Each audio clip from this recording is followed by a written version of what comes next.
Night, before books, before walls, before names, there was only the dark and the sound of breathing, and somewhere, in that black sea of quiet, a single fire burned.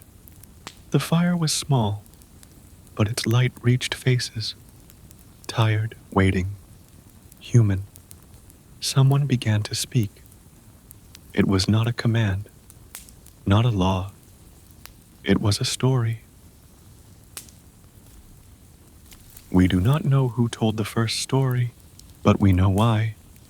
Because fear was there, sitting beside the fire, just outside the light. It had many faces: hunger, storm, death, time, and the story, that fragile thread of voice and rhythm, was the first thing that ever pushed it back. The storyteller didn't conquer fear. He named it. He gave it form, gave it a face that could be understood. And once fear was known, it could be shared. That is what made it smaller. When the story began, something else happened. Those who listened, the hunters, the wanderers, the mothers, stopped being alone. Each sound connected them. Each pause between words was a breath they shared. And around that fire, a strange kind of healing began. Not of the body, but of the mind that trembled in the dark. The warmth of the flame and the warmth of the voice became the same thing. A pulse, a rhythm, a medicine older than language itself.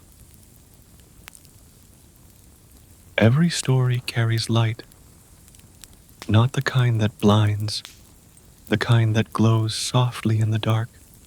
The voice of the storyteller is like a small sun, circling, returning, fading, then rising again. It doesn't fight the darkness. It teaches the listener to see within it. That is why we close our eyes when we listen deeply. We are returning to that first night, to that first flame. The story is not outside of us. It is the light behind our eyelids. We tell stories to remember that we are not alone. We tell them because silence, left untouched, turns into fear.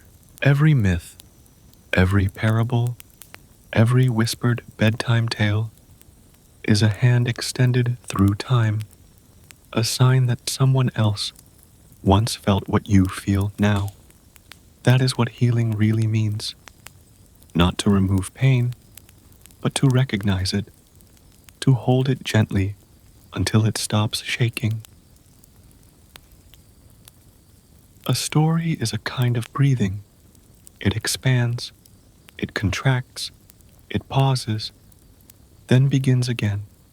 Children fall asleep to it because it matches the rhythm of the body.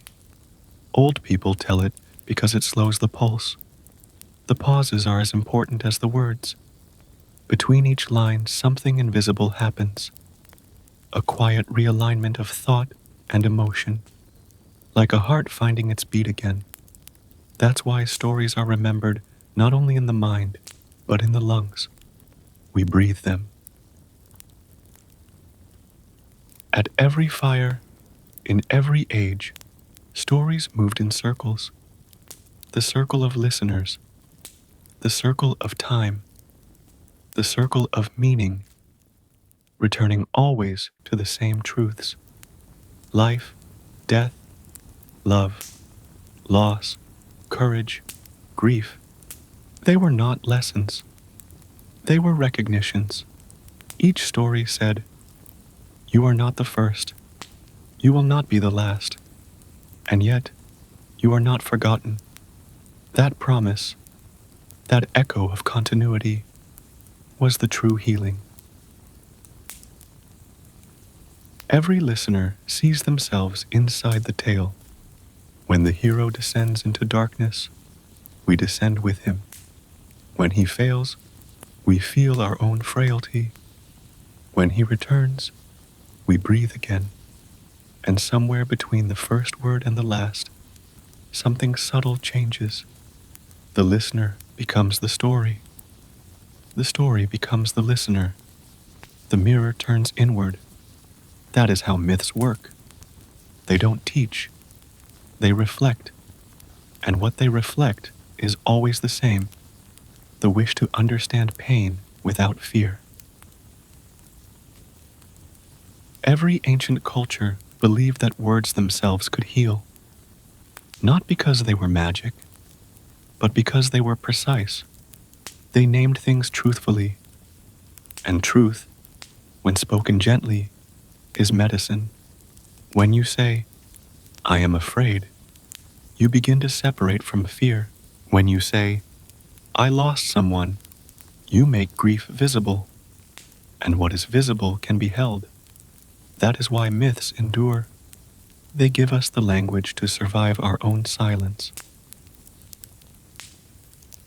Even now, thousands of years later, the fire still burns. It burns in books, in screens, in voices that babble through headphones. The form has changed, but the circle has not. We still gather in bedrooms, in theaters, in the space between waking and sleep, to listen, because deep down, we remember the first warmth, the first story, the first night when fear sat beside us and we learned to speak to it. The story does not end when the voice falls silent. It continues inside you until you are ready to tell it again. There is a common mistake we make when we look at ancient myths. We think they were written to explain what people didn't understand: thunder, death, stars, time. But myths were never meant to explain. They were meant to soothe. Imagine standing on the shore of the unknown. No maps, no science, no future. The world felt enormous, alive, and indifferent. Lightning struck, rivers flooded, people vanished. There was no reason, no pattern, no safety, but a story could make it bearable, not by changing the world, but by making it speak. When you tell a story about a storm god, you don't stop the rain. You give it a face. You give it a will. And once something has a will, you can talk to it. You can pray, bargain, forgive. The myth made chaos human-sized, and that was the first healing.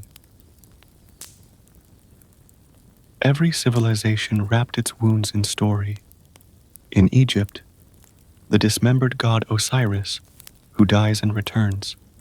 In Greece, Persephone, taken to darkness, then reborn in spring. In Sumer, the flood that erases, but also cleanses. These were not tales of entertainment. They were instructions for grief. They said, pain is not an accident. It is part of the cycle. You will descend, and you will rise. A myth is a way of saying what the human voice cannot yet say.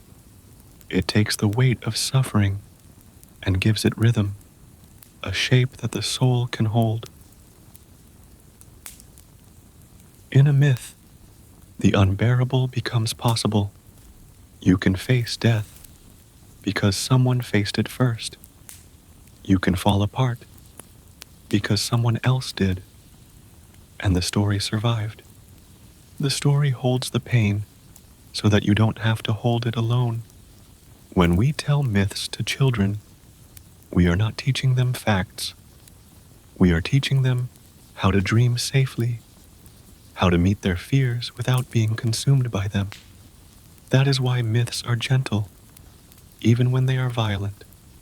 They say, "This has happened before. It will happen again, and you will endure." Every myth is a map of an inner journey. When Gilgamesh leaves his city, it is not geography he crosses, it is grief. When Siddhartha sits under the tree, he is not fighting temptation, he is watching desire lose its shape. When the Sufi whirls, he is not dancing for beauty, he is dissolving separation. And when the sage of China speaks of water, he is not describing rivers, he is describing the mind that must learn to flow.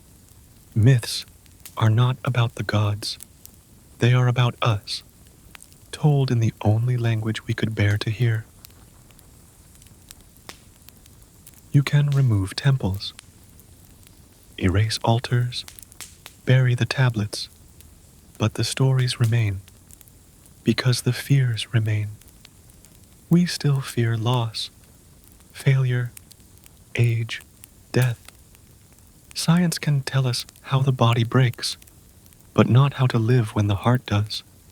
Only story can do that, because story does not cure pain. It accompanies it. It sits beside you quietly until you can breathe again. That is why we still tell the same myths in new forms. Movies, songs, poems, dreams. The stage has changed. The medicine hasn't. A myth does not argue. It sings. It moves. It feels true long before we understand why. That's why its power never fades. It reaches the oldest part of us, the child who still listens for footsteps in the dark, who still believes the world can answer if we speak to it softly enough. When we listen to myths, we are not learning information.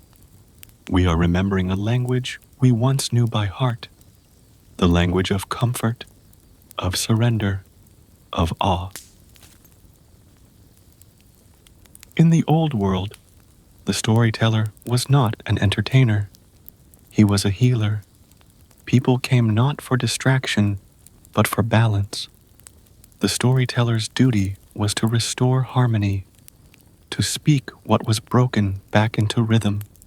A village that had suffered loss would gather, and he would tell a story of death and return, of night and dawn, not to distract them, but to remind them that what has fallen can rise again.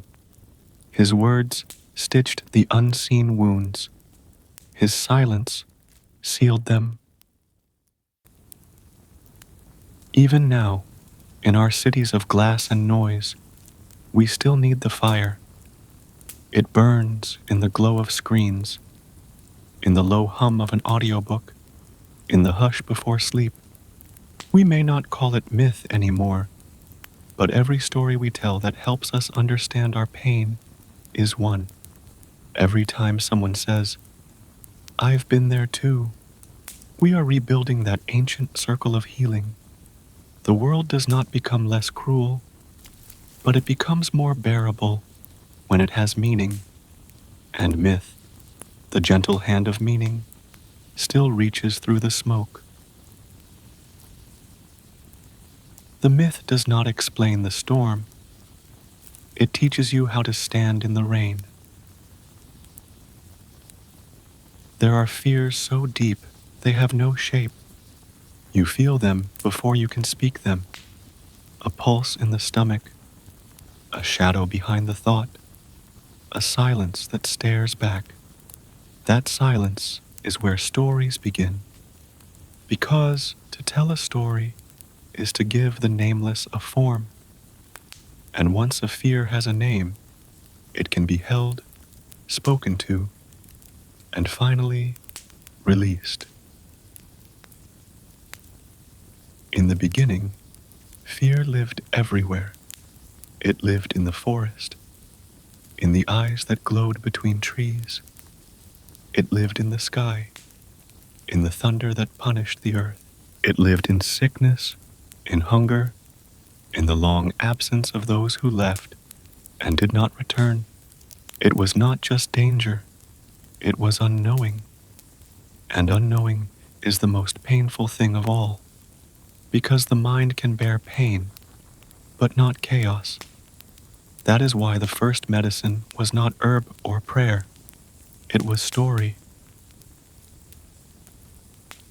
When the first humans spoke of gods and demons, they were not describing the world. They were describing their fears. A god of storms, a spirit of disease, a serpent of the underworld. Each name was a bridge between terror and understanding. The monster you can name is no longer infinite. It has borders. It has a face. It has limits. You may still fear it, but you are no longer alone with it. That simple act, naming, was humanity's first form of therapy. When a child wakes from a nightmare, we don't tell them it's nothing. We ask, "What did you see?" Because to describe the fear is to begin to drain it. The ancient world worked the same way. The story was a nightlight, not to erase darkness, but to soften its edges. Each myth was a whispered courage, a reminder that even in shadow there is meaning, and meaning, no matter how fragile, is stronger than terror. The most brilliant thing about stories is that they never confront fear directly. They dance around it. They disguise it. They teach it to speak. In the story of Perseus, the hero cannot look at the monster. He must see it through reflection. So too must we. A story lets us look at fear indirectly, safely. It gives us a mirror, and when we see fear reflected, it looks smaller, almost human. Stories also keep fear from becoming trauma. A terrible event without a story is just a wound that doesn't heal. But once it becomes a narrative, even a broken one, it has a beginning, a middle, an end. It becomes something the mind can hold. That is why survivors tell stories, why nations sing of battles long over, why families repeat their hardest years aloud. They are not keeping pain alive. They are teaching it to rest. The story becomes a bed where memory can finally sleep. All fear is a shape in the dark. When the mind can't see it, it grows. When the voice speaks it, it shrinks. That is why storytelling is not a luxury.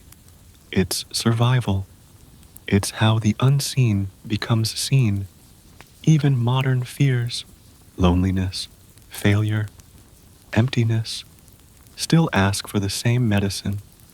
We write, paint, speak, not to escape them, but to draw them in outline, so they stop haunting us from behind. A named ghost can walk beside you. An unnamed one will walk within you. Why do we tell the same stories again and again? Because healing is not a single act. It's a rhythm. Every retelling is another layer of calm, another reminder that the world did not end last time. That is why lullabies repeat. That is why prayers repeat. That is why myths never die. They are not about newness. They are about return. Each telling is a heartbeat, ancient, slow, steady. When you listen to a story about fear, something subtle happens inside. You begin to trade places with the hero. You face the danger through them, and when they survive, you survive a little too. The body does not know that it was only words. It feels relief, real, physical relief. That is why stories heal. They rewrite the body's memory without reopening the wound. A safe rehearsal for courage, a way of teaching the nervous system that light still exists. Every story about fear ends in transformation. The dragon is slain. The hero returns. The night passes. But deep down, we know the darkness will come again. The story doesn't deny that. It simply gives us a way to meet it. With open eyes, with language, with grace. Because once you can tell a story about the dark, you are no longer lost in it. Fear does not vanish when you name it, but once it has a name, it begins to listen. The Journey of Gilgamesh. Before heroes had names, before stories had endings, there was Gilgamesh, a king, 2/3 god and 1/3 man, ruler of Uruk, a city of high walls, of gardens, of restless pride. He built towers to touch the sky, but none of them could keep silence out. For beneath his crown, he carried a fear older than any throne, the fear of ending. Gilgamesh was mighty. He could fell trees taller than palaces, command armies, break the backs of lions, but peace that he could not command. He walked through the city he had built and saw it crumble in his mind. He saw the faces of his people and knew they would die. He saw his own reflection in the river and wondered how long the water would remember it. He built, fought, loved, and still, he could not still himself. His people feared him not because of his strength, but because of his emptiness. A man who cannot rest is more dangerous than a storm. The gods saw his turmoil, and they decided to give him a mirror. From clay and wilderness, they shaped Enkidu, a wild man, hair like grass, heart like the open plain. He drank from rivers, ran with gazelles, and knew nothing of cities. He was everything Gilgamesh had lost. When they met, they did not speak. They fought. Dust rose. Stones cracked. And for the first time, Gilgamesh met someone who could stop him. When their strength was spent, they looked at each other and laughed. That laughter, that sudden human sound, was the beginning of something the gods could not make: friendship. Gilgamesh had built walls to protect himself from the world. Enkidu had never known walls. Together they began to walk between those two worlds, between nature and civilization, between silence and noise. Enkidu taught Gilgamesh the stillness of the wild. Gilgamesh taught Enkidu the rhythm of man, and for the first time, the king's heart began to quiet, because love, in any form, is stronger than fear. The gods had sent Enkidu to humble him, but in truth, they had sent him to heal him. It is said that before Enkidu, Gilgamesh could not look at death. He believed himself apart from it, a creature touched by the divine, untouchable by time, but friendship made mortality visible. When you love another, you begin to understand loss. When you share joy, you begin to sense its fragility. Through Enkidu, the idea of death entered Gilgamesh's world, not as myth, but as shadow, and that shadow would follow him to the ends of the earth. There is a small, forgotten passage in one of the oldest tablets. They sat together under the cedar trees, and the wind moved through the leaves like a song. And Gilgamesh said, "Perhaps this is enough. It is the first recorded moment of peace in all of literature. Two men breathing the same air, doing nothing but being alive. It was brief, but in that stillness, he found something gods could not give, the awareness of being and the beauty of its limits. But peace never lasts long in legend. The gods, jealous of their happiness, called them to adventure, to kill the monster Humbaba, guardian of the cedar forest. They went together, laughing, invincible, and though they would win that battle, they would awaken a curse.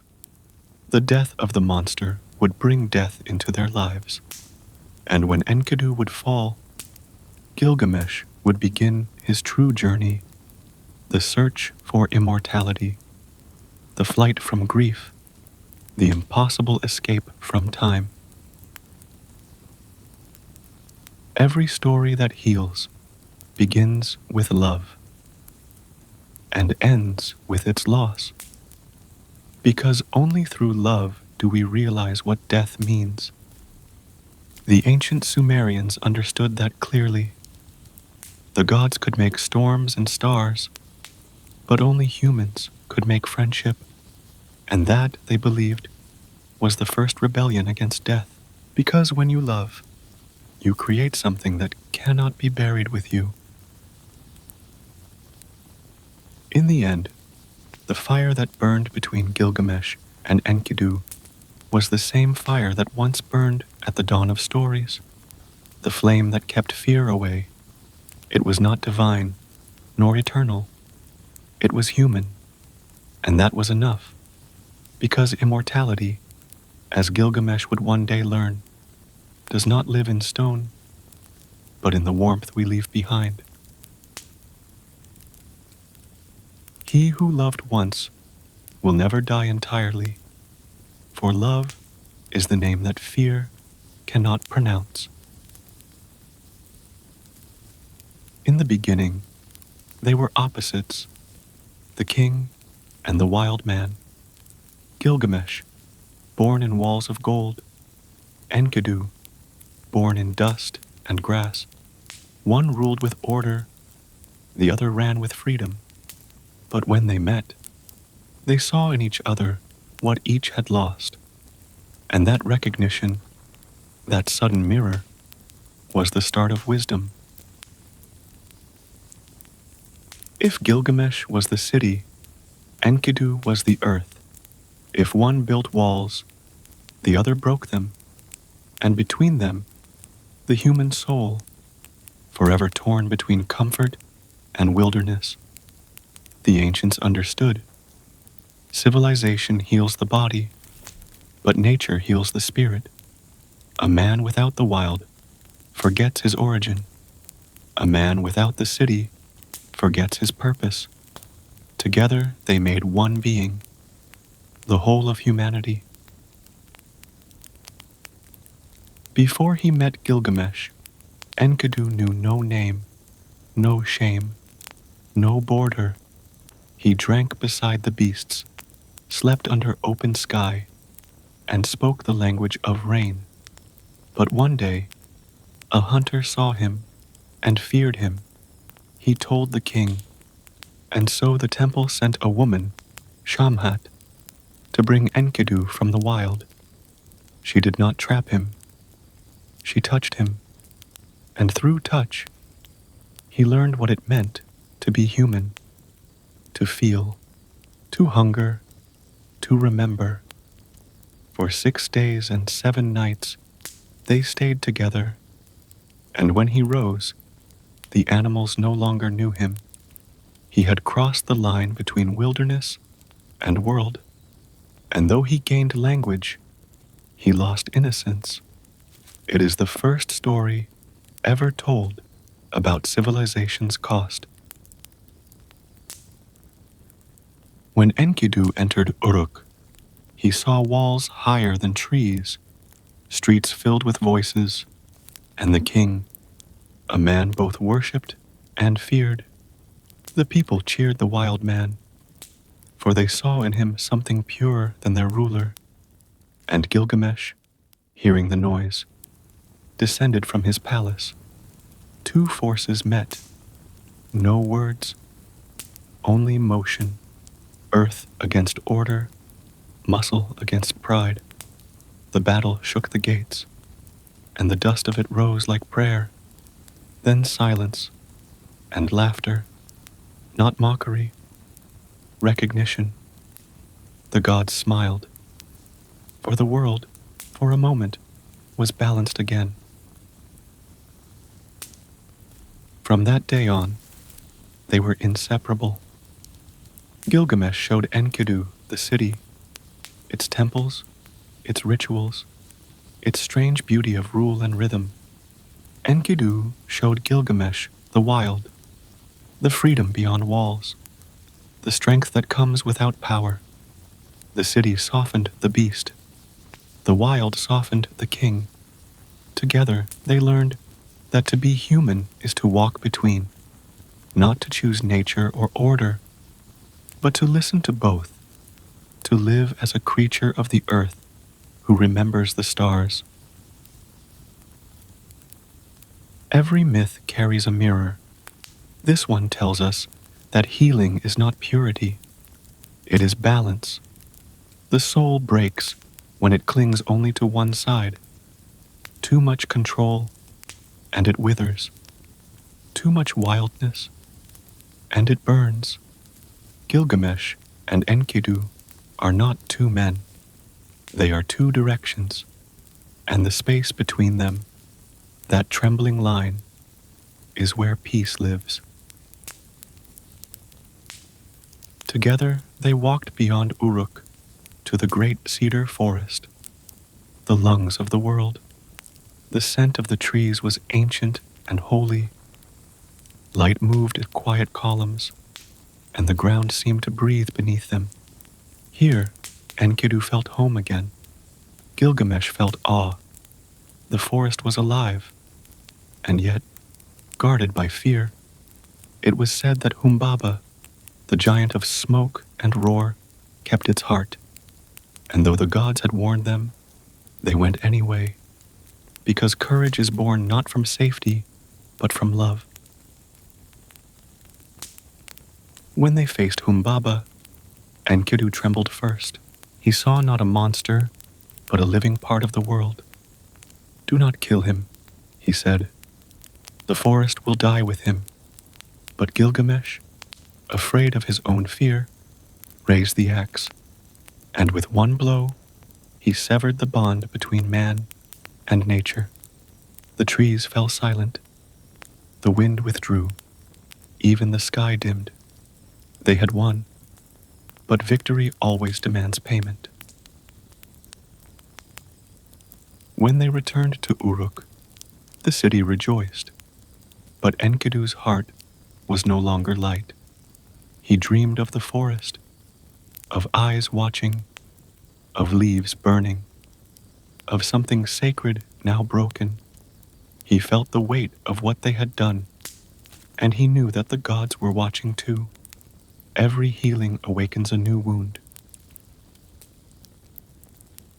The story of Gilgamesh and Enkidu is not about conquest. It is about reconciliation between the human and the wild, between will and wonder. But when we break that balance, the world answers. The loss that follows is not punishment, it is memory. The forest remembers what the axe forgets. And from that remembrance comes the next lesson, the grief that teaches compassion. We were never meant to conquer the wild.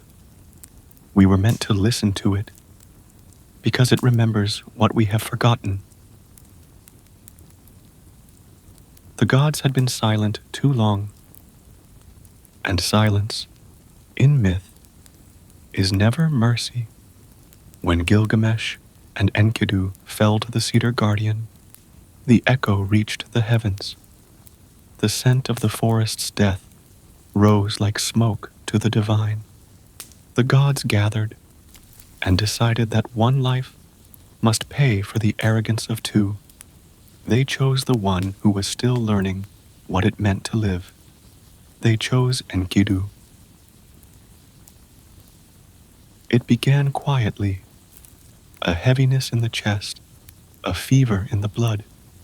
Enkidu, the man of the wild, whose breath once belonged to the wind, found himself trapped inside the cage of his own body. He raged against it. He cursed the gods, the hunters, the city that had taught him to know death. He said, "Before I knew man, I was free. Now I am dying in a bed." And the sky gave no answer. Gilgamesh stayed with him. He who had faced monsters could not face this. He watched Enkidu's skin lose its warmth, his voice lose its laughter. He brought water, touched his forehead, and whispered his name, as if the sound itself could keep him here. But names are powerless against time. He said, "Stay, my brother. The gods are cruel. I will fight them for you." Enkidu smiled faintly. "You cannot fight death, Gilgamesh. You can only learn how to sit beside it." On the seventh night, Enkidu dreamed of the underworld. He saw a house of dust, where kings and beggars ate the same clay. He saw the light fade and the river of silence flow. He woke trembling. "Gilgamesh," he said, "even the heroes there carry their crowns no more." And Gilgamesh, the great king of Uruk, wept like a child. The tablet says only this: Enkidu's heart ceased, and Gilgamesh touched his chest, but it was still. No thunder, no divine sign, just stillness. The same stillness that every human will one day meet. For a long time, Gilgamesh could not move. He sat beside the body until the flies came. He covered his friend's face with his cloak and said, "This is the end of all strength." There is an ancient kind of grief, the kind that does not cry, because it does not yet believe. Gilgamesh wandered through his city, disheveled, barefoot, unrecognizable. His people whispered, "The king has lost his mind." But he had only lost his illusion. He walked through the walls he had built and saw their futility. He saw the statues crumble, the flowers wither, the river carry away his reflection. And he said, "Shall I not die as Enkidu? Shall I not lie in dust as he does?" It was the first time in history a man asked that question aloud. This was the birth of the true Gilgamesh. Not the king, not the hero, but the human. The fear he had buried under victory rose again, but now it had a face. It was not the fear of death itself. It was the fear of forgetting that one day all that he had built, all that he had loved, would vanish like smoke. He screamed to the heavens, "I will not let it end here. I will find the secret of life." And in that cry, he began his journey, not of conquest, but of seeking. When someone you love goes, the world changes shape. Every shadow holds their outline. Every silence remembers their voice. For Gilgamesh, the loss of Enkidu was both destruction and creation. He could no longer see himself as divine. But for the first time, he saw himself as alive. Enkidu's death became the first mirror in which humanity saw its own face. Love had made mortality visible, and mortality had made love eternal. For days, Gilgamesh sat beside the body. He did not eat. He did not speak. He only stared at the horizon. And though no words are written of it, the silence itself is a verse, a wound turned into prayer, because grief, before it heals, must be endured. There is no wisdom in the moment of loss, only the vast, empty sound of the world continuing without you. The death of Enkidu is the oldest elegy ever told. It is not about loss, it is about awakening. For through death, Gilgamesh learned what the gods could never teach, that eternity is not time without end. It is love without forgetting. And though he would go on to seek immortality from Utnapishtim, what he was truly seeking was not life everlasting, but peace with the ending. The gods took his friend, but left him his memory, and memory is the kind of immortality even death cannot touch. When Enkidu was gone, the city of Uruk no longer felt like home. Its stones whispered of endings. Its towers looked like tombs. So Gilgamesh left. He wrapped himself in animal skins, abandoned his throne, and walked into the desert. He walked as no king, but as a man who feared to die. The wind tore at his cloak. The sand erased his footsteps. He spoke to no one, for who could understand a grief so vast? He had heard a tale, passed like rumor between priests and travelers, that beyond the twin mountains, where the sun rises, there lived one man who had conquered death. His name was Utnapishtim, the survivor of the great flood, the one to whom the gods had given eternal life. And so Gilgamesh walked where no mortal was meant to go. After many days, he reached the mountains of Mashu, the gates of the rising sun. Their peaks touched the heavens. Their roots pierced the underworld. At their gates stood two scorpion men, half human, half divine. Their eyes burned with the light of judgment. Their voices were like thunder wrapped in calm. One said, "No mortal has ever passed here alive." Gilgamesh answered, "I have lost the friend I loved. I fear only death now. Let me go through." The guardian looked at him and saw not arrogance, but anguish. And so, for grief's sake, he let him pass. He entered the mountain. For 12 leagues, an eternity of steps, there was no light. The air was thick, the walls cold and slick with time. He could not see his own hands. He could not tell if his eyes were open. He walked by instinct alone, by the memory of Enkidu's laughter. At the end of the 12th league, a faint glow appeared, the first dawn since his friend's death. He emerged into a garden of jewels and impossible light, leaves of lapis lazuli, fruits of carnelian, branches dripping with crystal sap. But beauty did not move him. He said, "All these shine, yet they cannot live again." Beyond the garden flowed the waters of death. No boat could cross them, no swimmer return. But on the shore stood Siduri, keeper of the wine and the wisdom of endings. She saw him, ragged, starved, hollow-eyed, and pitied him. "Why do you travel this way?" she asked. "You are chasing wind. The gods made death our boundary, and wisdom our comfort." Gilgamesh replied, "My comfort is gone.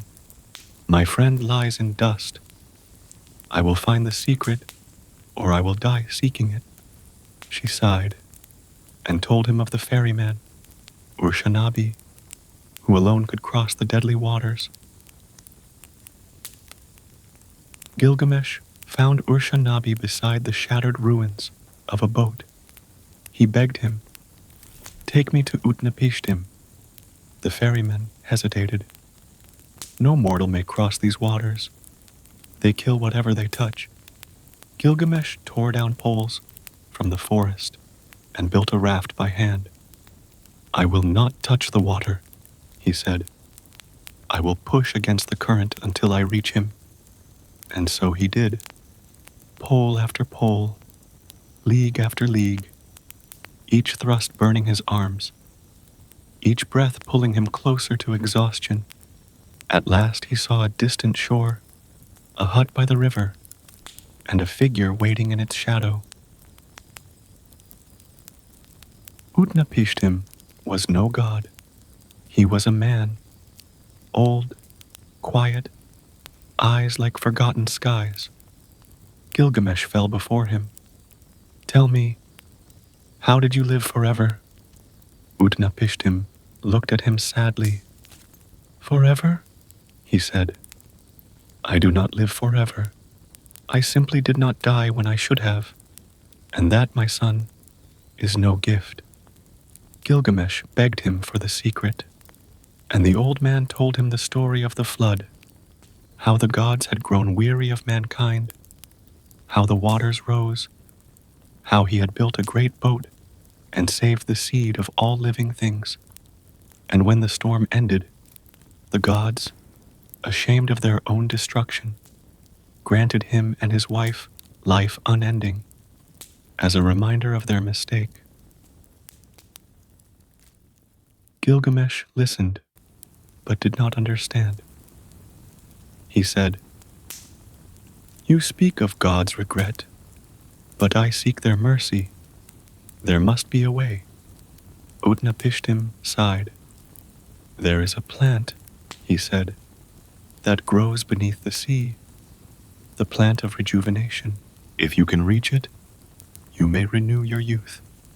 And though his voice carried warning, Gilgamesh heard only hope. He tied stones to his feet and plunged into the depths. The sea pressed against his chest like time itself. He found the plant, spined and shining, and cut it loose. He rose from the water, laughing for the first time since Enkidu's death. He said, "I will bring this to Uruk. I will share it with my people. We shall be young again." But on his journey home, he stopped by a pool to wash. And as he rested, a serpent rose from the depths, smelled the sweetness of the plant, and stole it away. Gilgamesh watched in silence as the snake shed its skin, renewed, ageless, and vanished. He fell to his knees. All his effort, all his pain, returned to dust. He did not rage. He did not cry. He simply sat and watched the river flow. He realized then what the gods had meant to show him. Immortality is not life without end. It is life understood. He whispered, "I have sought to escape death, but it was not death I feared. It was forgetting to live." And with that, he turned back toward Uruk, toward his people, his walls, his city. He was still mortal, but now he was at peace. The gods did not curse him with death. They blessed him with return. The river carried him home, not as a king, nor as a conqueror, but as a man who had finally stopped running. The air of Uruk smelled the same: baked clay, cedar, grain. The walls he once built still stood against the horizon, but they no longer spoke of pride. They spoke of continuity. He placed his hand upon the stone and felt, for the first time, not ownership, but belonging. No one recognized him at first. His beard had grown long, his eyes were darker, his voice softer. Children pointed and whispered. Old women peered from doorways. But when he walked through the gates, the people bowed, not out of fear, but reverence. The king who had sought the gods had returned as one of them, mortal, tired, and finally human. He climbed to the highest terrace and looked down upon his city. He remembered the words of Utnapishtim. Look at your walls, Gilgamesh. Measure them with your eyes. These will outlive you. This is what endures. He had thought those words cruel. Now he understood. The immortality he had sought was not hidden beneath the sea, nor sealed in temples. It was here, in what people build, love, and remember together. He whispered, "This city is my soul, written in brick and breath." The ancients believed that to accept death was not defeat, but alignment, a harmony with the rhythm of the universe. Gilgamesh no longer fought against time. He walked with it. He understood that the walls would crumble, the gardens would fade, his name would be spoken less and less. But for now, in this fleeting present, he could see it all. The life that pulsed within his people, the laughter that filled the courtyards, the hands that worked the stone. That was enough. He no longer wanted eternity. He wanted this moment to be remembered well. The scribes came to him. They carried clay tablets and asked to record his tale. He told them everything: the friendship, the loss, the journey, the serpent, the return. He did not ask to be praised. He asked to be understood. The scribes pressed his words into clay, mark by mark, breath by breath, and in doing so, they built a tomb stronger than stone, a tomb of language. For stories once told do not die. They become the memory of those who listen. Gilgamesh sat at dusk, watching the sun lower between the towers. He thought of Enkidu, the laughter, the forest, the silence after. He felt sorrow still, but it no longer wounded. It warmed, because grief, when accepted, becomes gratitude. He said, "You are not gone. You walk beside me in every story. The gods took your breath, but left me your echo." And that echo became the voice of all who would follow. Every storyteller who whispers to ease a listener's fear. Every hand that writes to remember love. That night, as he lay beneath the open sky, he watched the stars, each one burning, each one destined to fade, and yet the sky was more beautiful for it. He realized then that life's value does not come from lasting, but from being. He said quietly, "The gods live forever, but they do not live deeply. Only mortals know the sweetness of time." He closed his eyes. and for the first time, he slept without fear. Centuries would pass, empires would rise and fall, the walls of Uruk would crumble, their dust feeding the next city, the next dream. But the story remained. A king who sought immortality and found wisdom instead.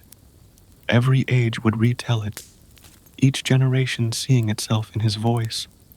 The same longing, the same questions, the same fragile hope that love can outlast death. And so, Gilgamesh did not die. He became what all who heal through story become, a pattern in the human heart. Death, he learned, is not the end of life. It is the shape that makes life visible.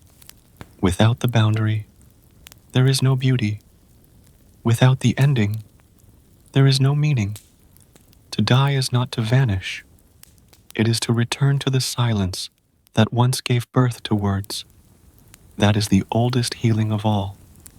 To see that endings are not erasures, but transformations. He who accepts the end begins to live, and those who remember him keep him from ending at all. The Awakening of Siddhartha. Long before he was called Buddha, he was Siddhartha Gautama, a prince of the Shakya clan, born into a world designed to keep sorrow away. His father, the king, had heard a prophecy. The boy would either become a great ruler or abandon the world to become a saint. And so the king made a choice. He tried to cage destiny in gold. Siddhartha grew up in a palace that knew no seasons. The air was always scented with jasmine, the floors cool beneath polished marble. Musicians played from dawn to dusk, and laughter echoed through silk-draped halls. No one grew old there. No one wept. No one spoke of death. The sick were sent away. The dying were buried beyond the walls. The poor were kept unseen. It was a kingdom of perfect illusion, a paradise built to keep truth out. The boy learned to smile, but not to wonder. He lived surrounded by beauty, yet untouched by meaning. When the world gives you everything, it also takes something, the hunger to understand. Siddhartha's every desire was met before it could grow teeth, and so his curiosity starved instead. He asked his teachers, "Why do we never leave the palace?" They answered, "Because there is nothing worth seeing outside." But he felt the lie beneath their calm voices. He felt it in the way the guards looked away whenever the wind carried the sound of the world beyond the gates. He began to dream, not of riches, but of roads. One evening, standing at a balcony, he saw a bird fly beyond the palace walls. For the first time, he envied something small. The bird had no roof to protect it, no guards to guide it, and yet it seemed free. He wondered, can safety become a kind of death? Inside the palace, time stood still. Outside, it moved, and the motion, even if it led to pain, seemed more alive than stillness made of gold. That night, he dreamed of a gate, massive, ancient, carved with faces he did not know. On one side, the palace glowed like dawn. On the other, the world stretched endless and dark. He stood between them, unable to move. But then he heard a voice, not loud, not divine, just simple and near. To see truth, you must walk where comfort ends. He woke before dawn, his heart restless, his silence full of questions. When doubt enters the mind, it never leaves quietly. The next morning, Siddhartha looked at his father, his servants, his bride. He loved them, but something had changed. The smiles seemed fragile now, the laughter rehearsed. He realized the truth that every seeker learns too late. Even joy can be a disguise. Behind every perfection waits the shadow of impermanence. He thought, if this world is flawless, why does it need so much guarding? And in that single question, his walls began to crack. His heart no longer obeyed comfort. So one day, he asked his charioteer to take him outside. The king forbade it, but the prince went anyway. He had heard stories of life beyond the gardens, but nothing could have prepared him. The air was different, dusty, warm, full of human scent. The streets were loud with barter and song. Children played barefoot, their laughter real, their hunger visible. And then he saw the old man. The man's back was bent, his face folded like parchment, his breath slow and rough. Siddhartha stared. What has happened to him? He asked. The charioteer answered, he has grown old. All beings grow old. The word struck him like its arrow without pain, a quiet realization that could not be undone. If even beauty fades, then what is beauty worth? If even joy ends, what is its meaning? He wanted to turn back, but curiosity had already become hunger. He returned to the palace, but everything felt altered. The gold gleamed too harshly, the music felt hollow. Even the scent of jasmine seemed to hide decay. He walked through the halls as if through a dream now fading. He thought, if this is paradise, why does it need walls? And in that moment, the perfection that had sheltered him became his prison. The prophecy had begun to awaken. Perfection could no longer hold him. The world outside, with its pain and aging and hunger, was suddenly more real than all the beauty within. He understood, perhaps for the first time, that ignorance is not innocence, it is blindness. And so, in the quiet hours of the night, he looked once more at the sleeping palace, at his father, his wife, his newborn son, and whispered, forgive me, I must see what lies beyond the dream. Then he turned toward the gate, and though he did not yet know it, he had already left.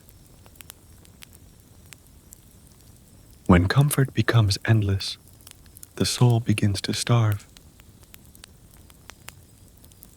He left the palace before dawn, when the sky was still gray and undecided, when even the guards at the gate still believed in dreams.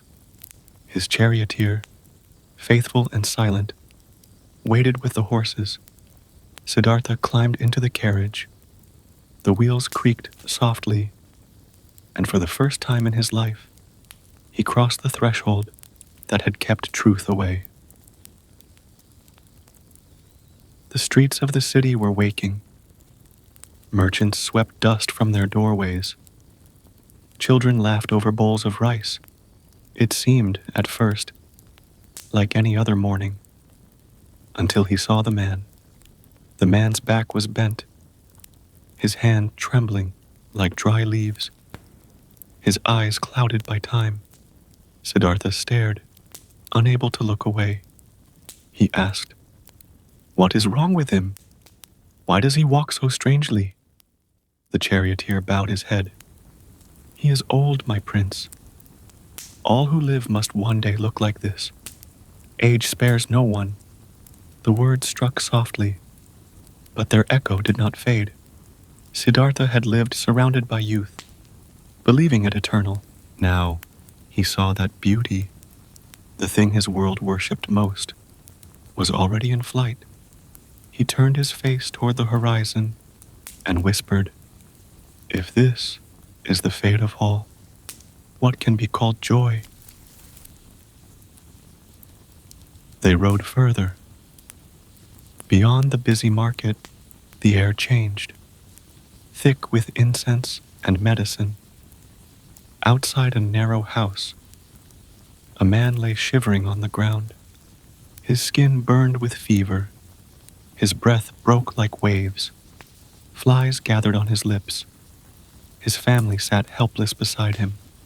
Siddhartha dismounted, his sandals touching the dust for the first time.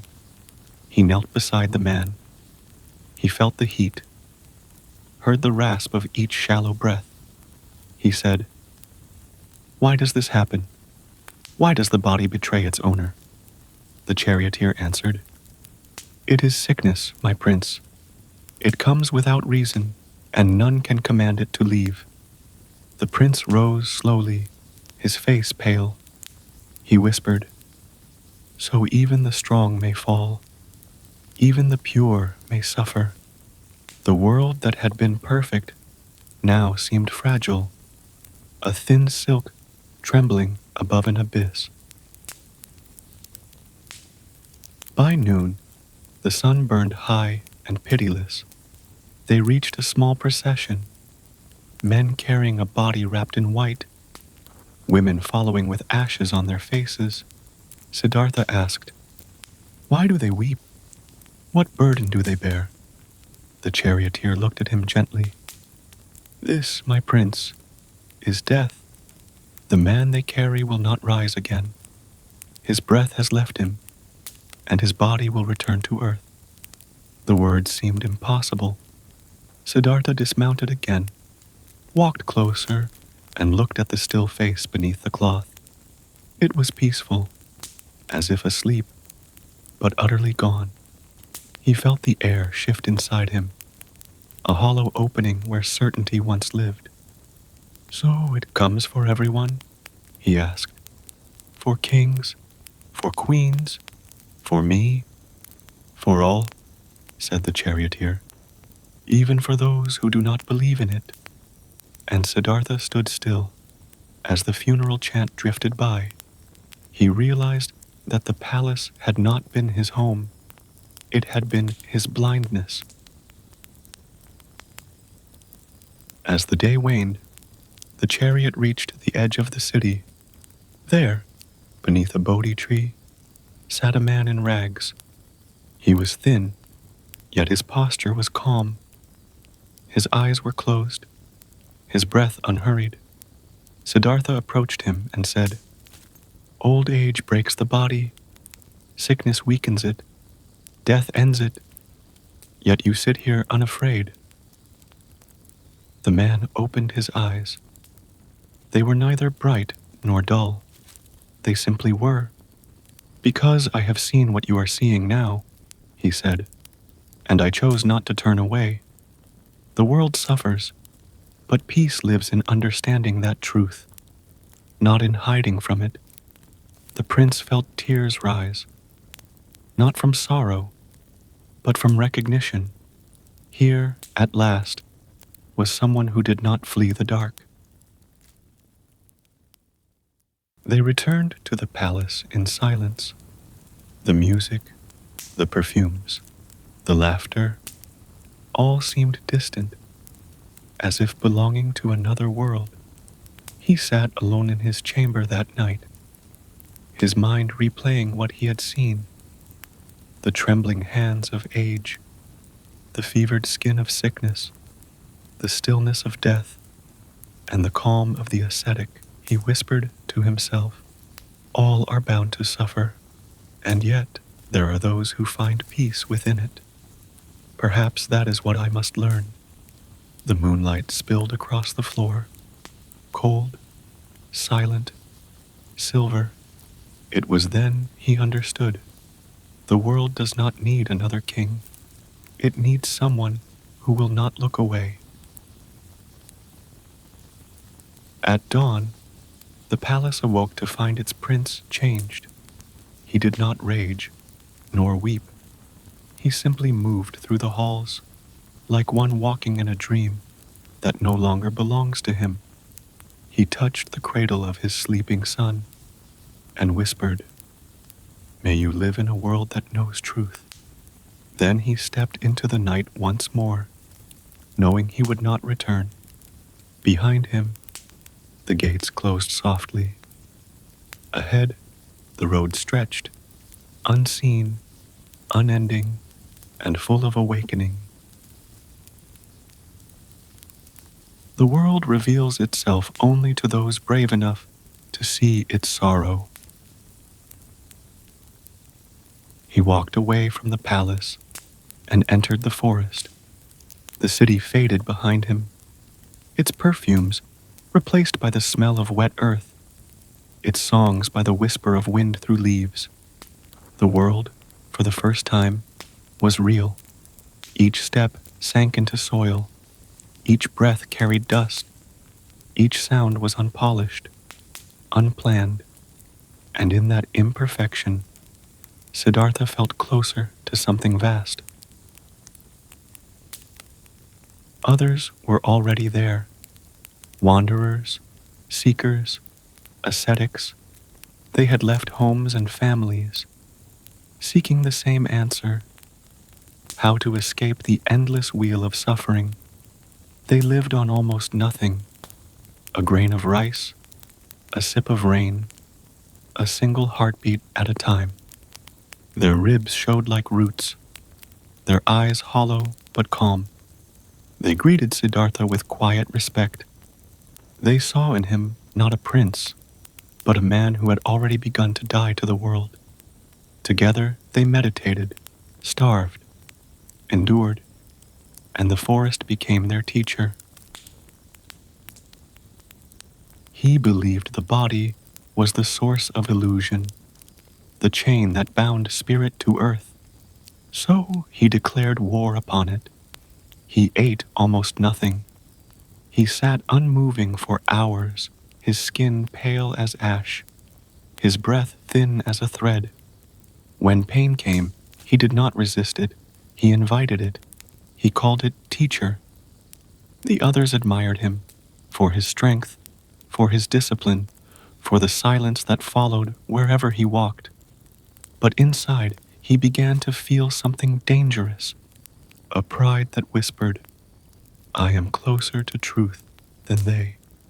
Even in renunciation, ego finds a way to hide. One evening, he fainted by the river. His body, thin as shadow, had no strength left. The others gathered around him. One said, "He is near enlightenment," but a voice deep inside him said, "No, he is near death." When he awoke, he could barely move his lips. He realized that he had escaped one prison only to build another. The palace had fed his desires. The forest now fed his pride. Both were traps. Both were still. "I," he whispered, "if pain is the answer, why does my heart feel empty?" Crawling to the river's edge, he looked into the water. The surface trembled, a mirror made of movement. He saw his reflection, hollow cheeks, sunken eyes, and beneath it, the rippling sky. Something in that image spoke to him. The water did not fight the current. It moved, but never lost itself. He thought, perhaps truth is not found in resistance. Perhaps it flows. A young woman passed by, collecting water. Seeing his weakness, she offered him a bowl of rice. He hesitated. To eat would be to fail his vow. But her kindness was so gentle that it felt like the universe itself speaking. He took the bowl, ate slowly, and for the first time in years, his body stopped trembling, and in that small act of mercy, he felt closer to truth than in all his suffering. That night, as he sat beneath a fig tree, the moonlight silvered his thin hands. He thought out of all he had tried, pleasure, luxury, asceticism, pain, and saw them as two ends of one chain. Neither indulgence nor denial, he said softly. Truth lives between them, in balance. He called it the middle path, not because it was easy, but because it was real. The extremes had torn him apart.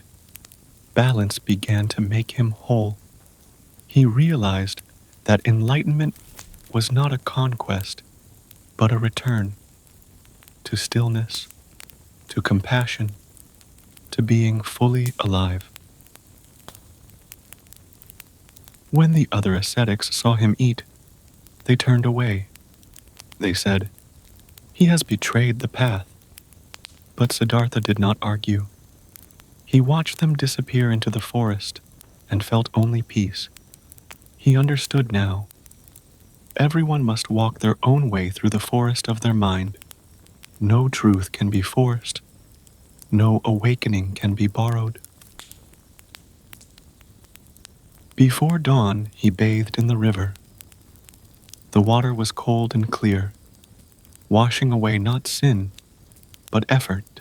He felt the pulse of a life within his chest, the same pulse that moved the world. He smiled faintly. He was ready, not to escape life, but to meet it, completely, without resistance. He walked to the great Bodhi tree and sat down beneath its branches.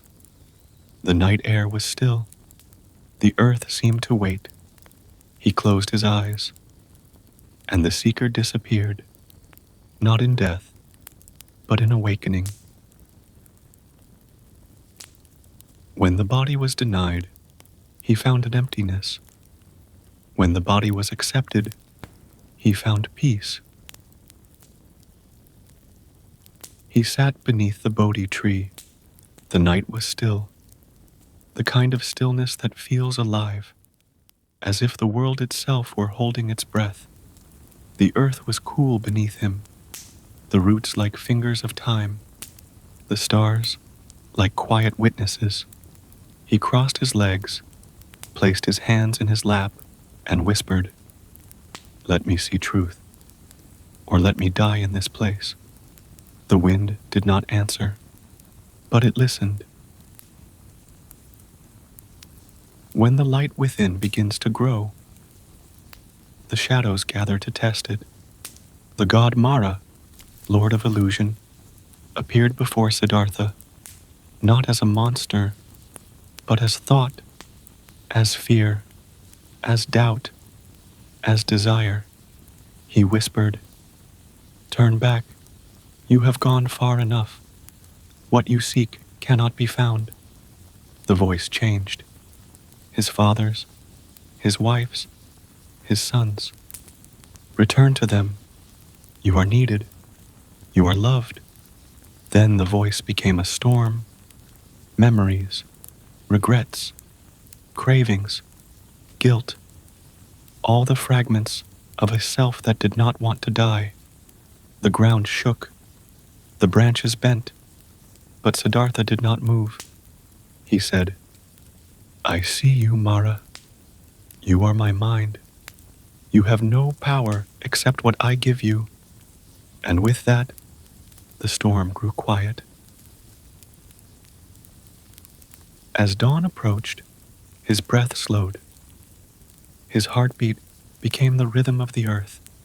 He felt the world not as something outside him, but as something within. He saw how every joy and sorrow rose and fell like waves, none lasting, none separate. He saw birth and death, as two ends of the same current.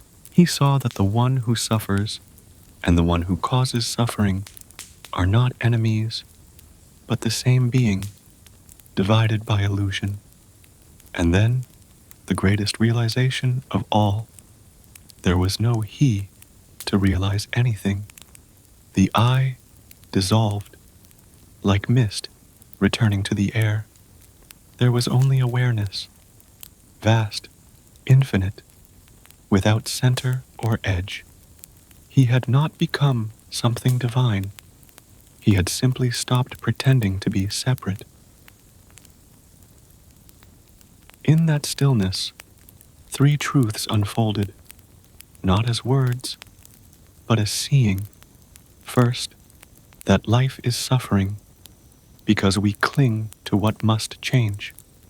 Second, that suffering ends when we stop clinging. Third, that there is a path, a middle way, through right understanding, right action, and right compassion. These were not laws. They were descriptions of how the world breathes, and as he understood them, the first light of dawn touched his face. The sun rose, but he did not call it morning. He called it awakening. When the light filled the forest, the birds began to sing again. He opened his eyes. He was no longer seeking anything. He was simply seeing. Every leaf, every insect, every ripple on the river was part of the same song. He whispered, "I am awake." The word Buddha would come later, but the silence that followed was already filled with that meaning. He sat there for hours, not in trance, not in ecstasy, but in perfect clarity. He saw that everything he had feared had only ever been misunderstanding, that death was not the enemy of life, but its proof, and that compassion was the natural state of an unguarded heart. The legends say that when enlightenment came, he considered keeping it to himself. The truth is too deep, he thought, too simple, too subtle. They will not understand. But then he saw the faces of all living beings, wandering, suffering, searching in darkness for what they already were, and his heart softened. He said, "There are some whose eyes are only partly closed. They will understand enough to begin to see." And so he rose from beneath the tree, not as a king, not as a seeker, but as a teacher. He took one step, and the earth trembled, not with force, but with recognition. The air seemed lighter. Even the leaves of the Bodhi tree turned toward him. He began to walk, not away from the world, but into it. He would teach not how to escape life, but how to live within it without being broken by it. His message was not of heaven or gods, but of the ordinary miracle of every breath. That morning beneath the tree was not a single moment. It was a doorway that never closed. Each time a person forgives, each time someone sits in silence, each time compassion rises where anger once lived, the tree blooms again. The enlightenment of one becomes the awakening of many. For what awakened in him was not a new truth, but an ancient one, remembered at last. The light he found did not come from the sky. It came from the silence beneath his own heartbeat. He walked back into the world barefoot. No crown, no followers, no command, only presence. Those who saw him on the road felt something shift, as if silence itself had taken human form, Children stopped playing to stare. Old women bowed without knowing why. Even animals seemed unafraid. He met 5 ascetics, the ones who had once left him. Seeing him approach, they whispered, "He has fallen from the path." But when he drew near, their words faltered. The light around him was not blinding. It was gentle, like dawn after endless night.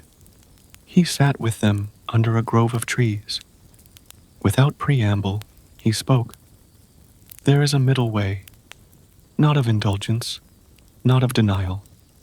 It leads between the 2 extremes, toward peace. They listened, and for the first time, they understood. He did not reveal commandments.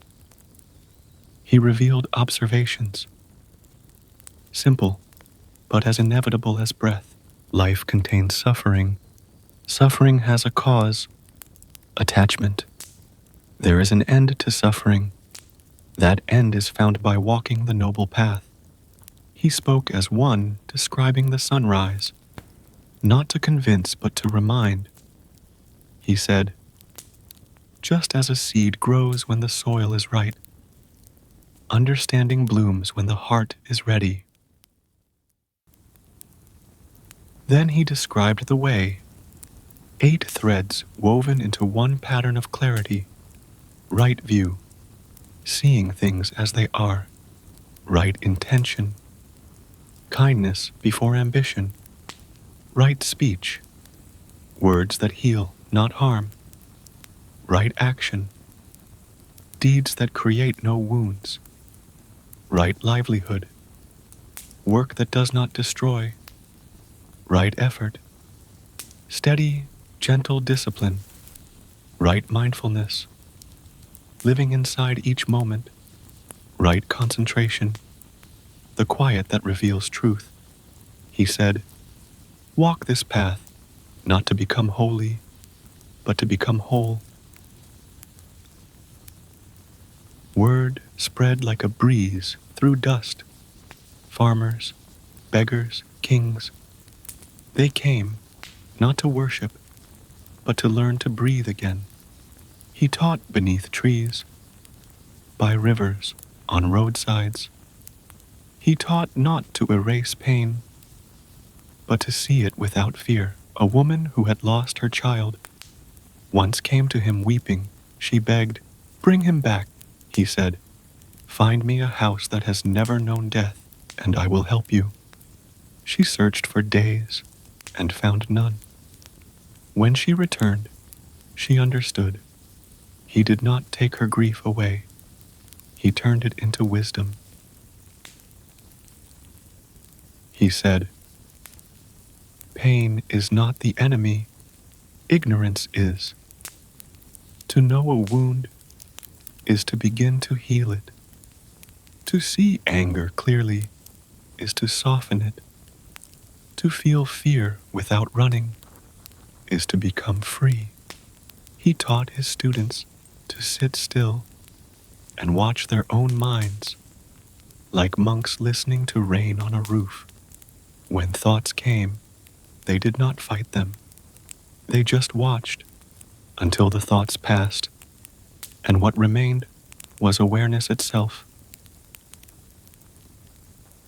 One day his disciple asked, Master, what are you? He smiled.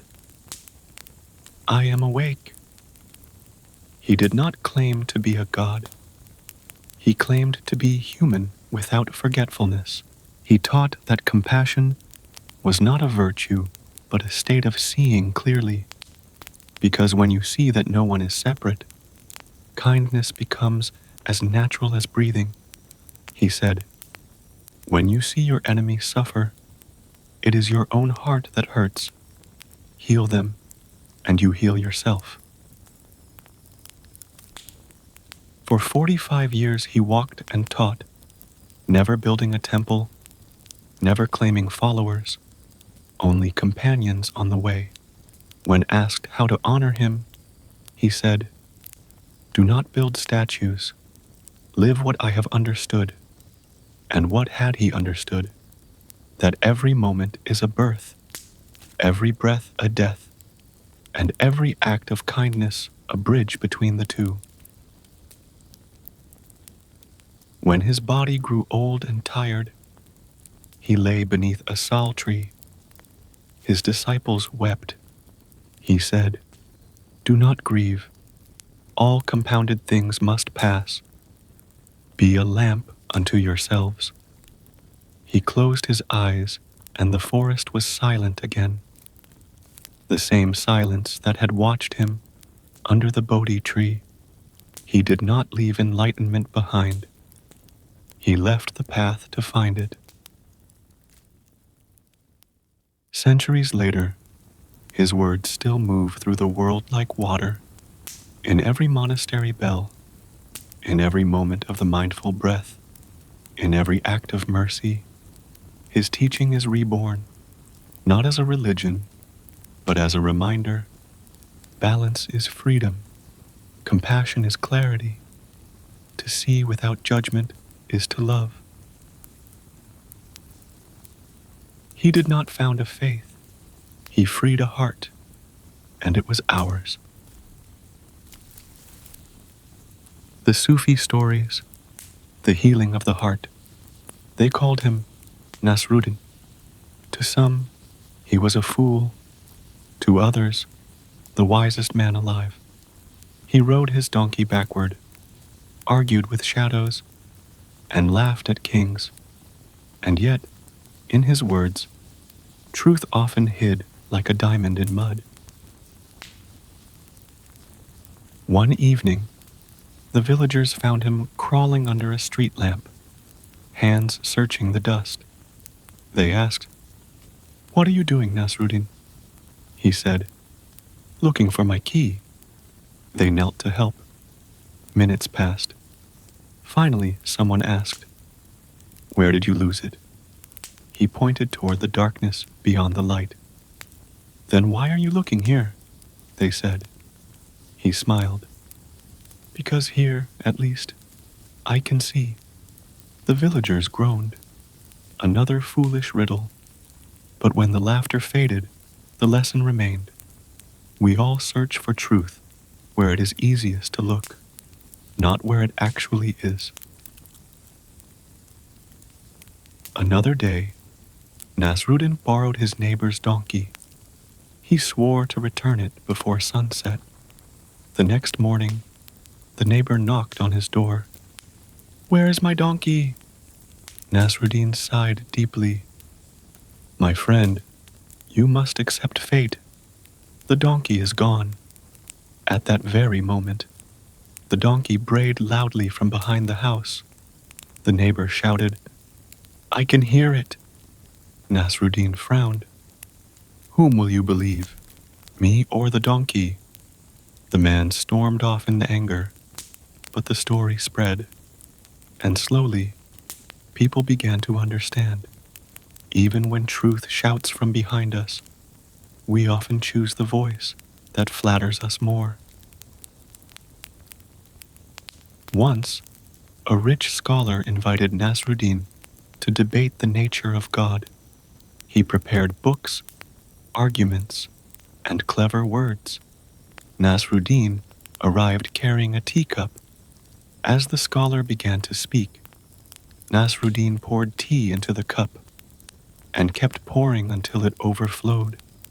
The scholar shouted, "Stop! The cup is full!" Nasruddin looked up.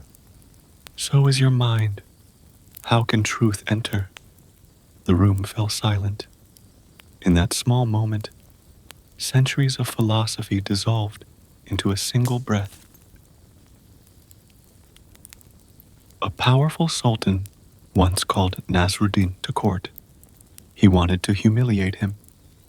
"Tell me," said the king, "where is the center of the world?" Nasruddin pointed to the spot beneath his donkey's hoof. "Prove it," shouted the king. He shrugged. "Measure it, if you can." The court laughed. Even the sultan smiled.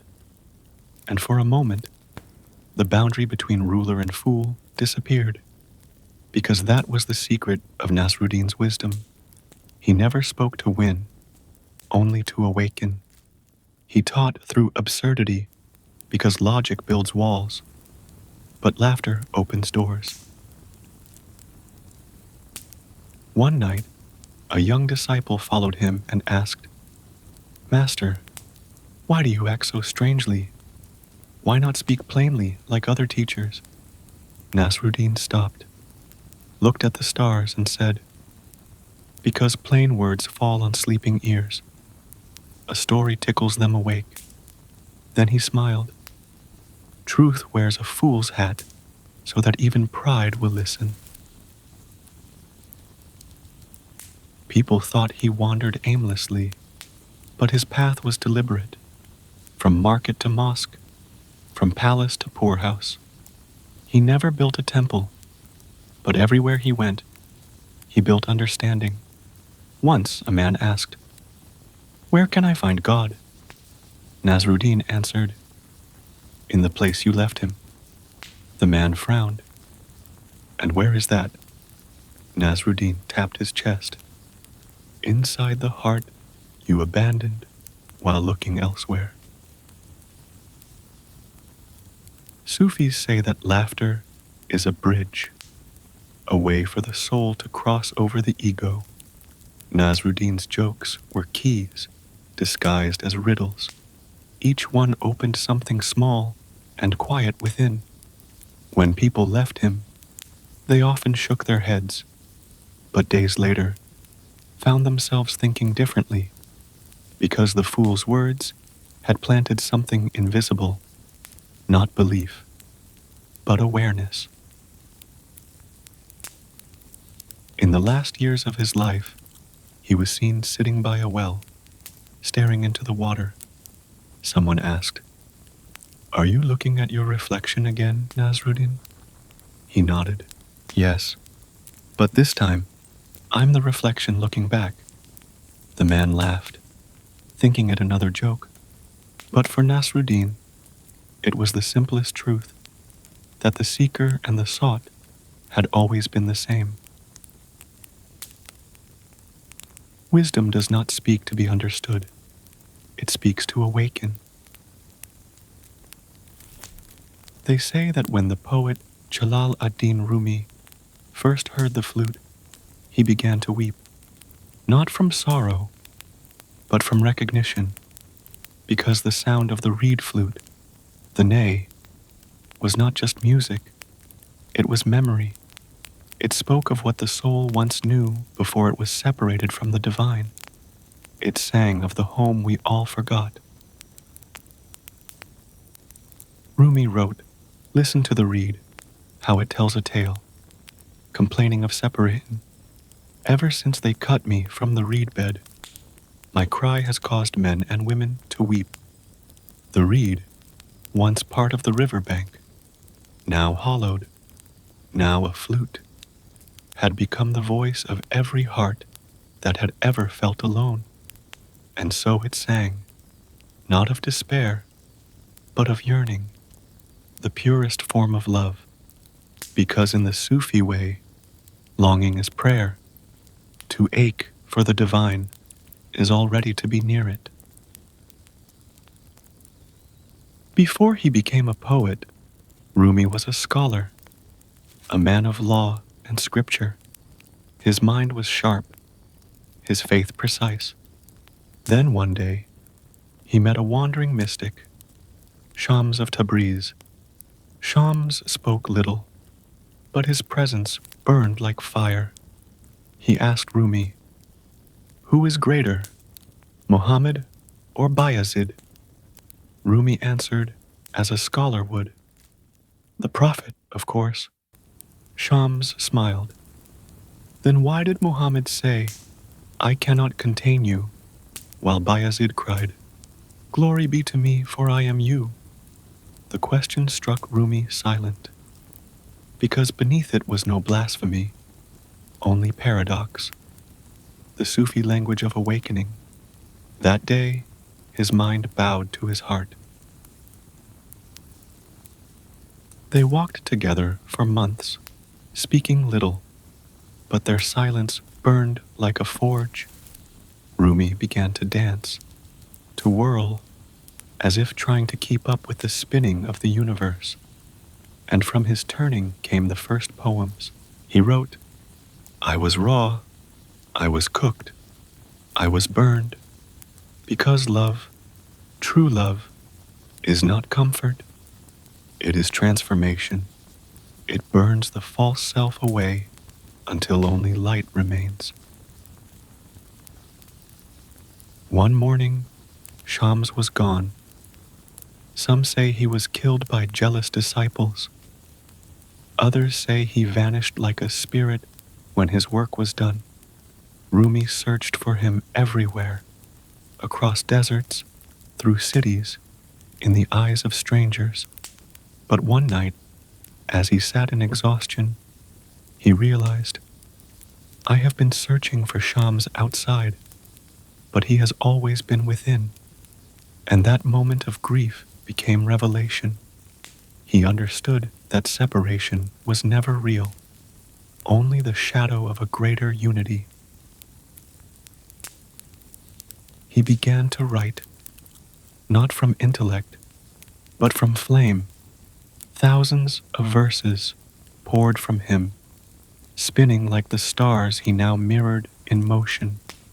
He called it Sama, the dance of remembrance. The dervish turns, hand raised to the sky, hand lowered to the earth, a bridge between heaven and dust. Each turn is a heartbeat, each heartbeat a prayer, each prayer a surrender. He said, "What you seek is seeking you," and in that knowing, he found peace. Rumi's words spread across lands and centuries. They spoke not of doctrine, but of direct experience, the language of the heart. He said, "You are not a drop in the ocean. You are the entire ocean in a drop." He did not mean metaphor.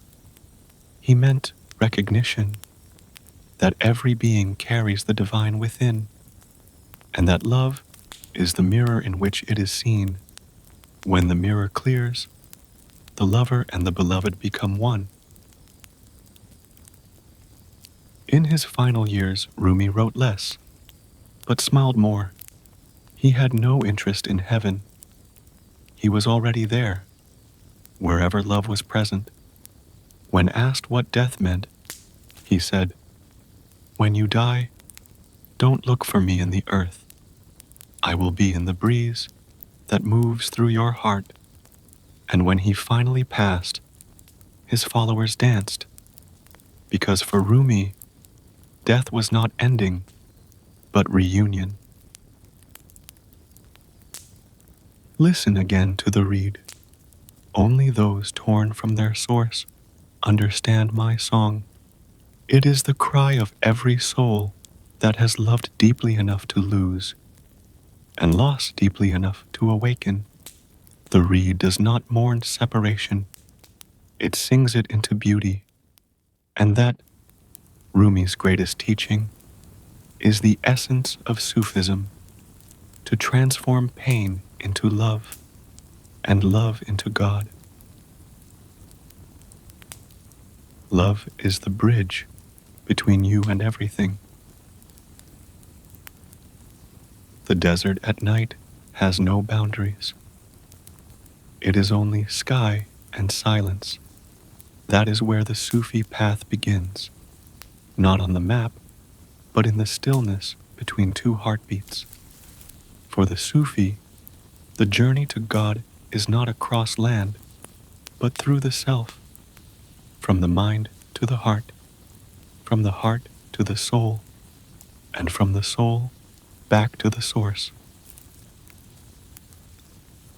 A young man came to a Sufi master and said, "I have read 100 books on the divine. I know the words of every prophet, but I cannot feel what they felt." The master smiled. Then burn your books, he said, and come sweep my floor. The seeker was confused. How will that lead me to God? When the floor is clean, said the master, the dust will no longer hide your reflection. For days, the young man swept in silence. He began to notice his thoughts, the way they clung to him like dust. Each movement of the broom became a kind of prayer, each breath a surrender.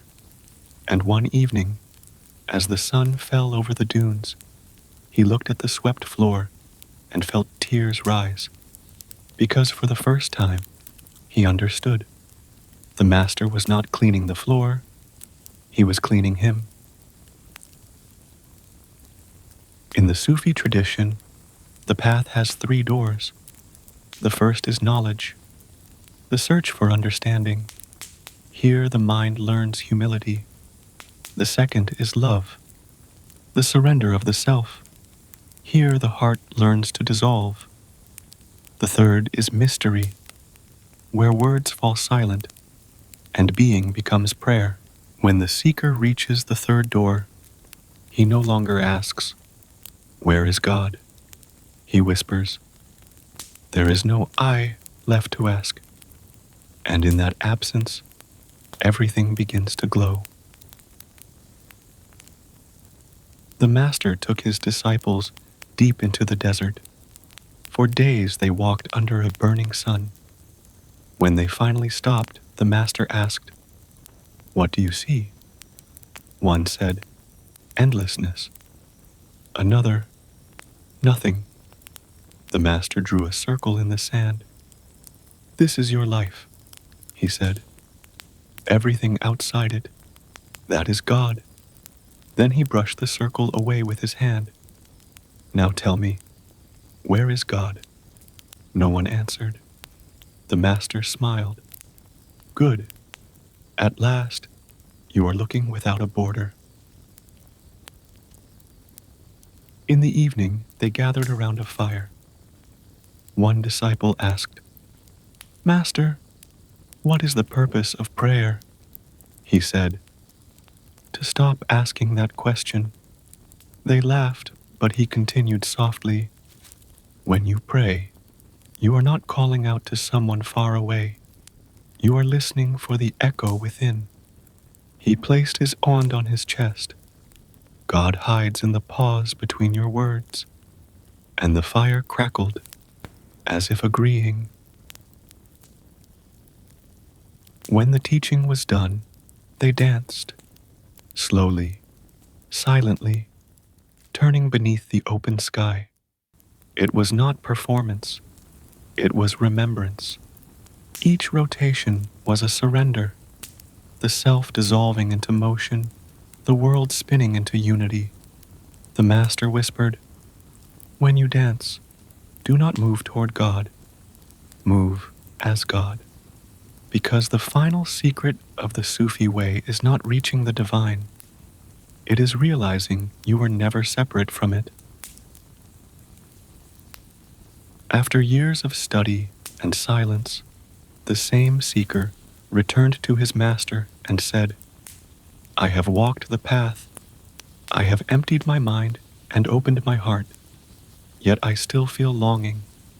"Why?" The master poured him tea, filled his cup, and said, "Because longing is the last veil. Even the desire to find God hides God." He smiled. "When you no longer wish to arrive, you will find that you never left."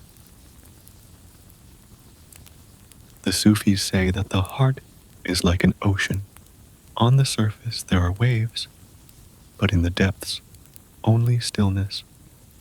When you descend deep enough, you realize that every heart is connected to the same sea.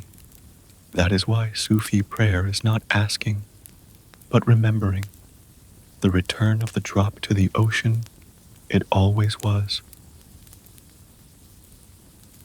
Years later, the old master fell ill. His disciples gathered around him. He said, "Do not grieve. The river does not die when it enters the sea. One student asked, "Master, where will we find you when you are gone?" He closed his eyes. "In the silence between your breaths." And then he was gone. But when they breathed, they heard him again, not in words, but in the peace that followed. Do not seek the way, become the way. There once was a man who dreamed of a treasure buried far away, in a distant city, beneath a great bridge. Each night, the dream returned.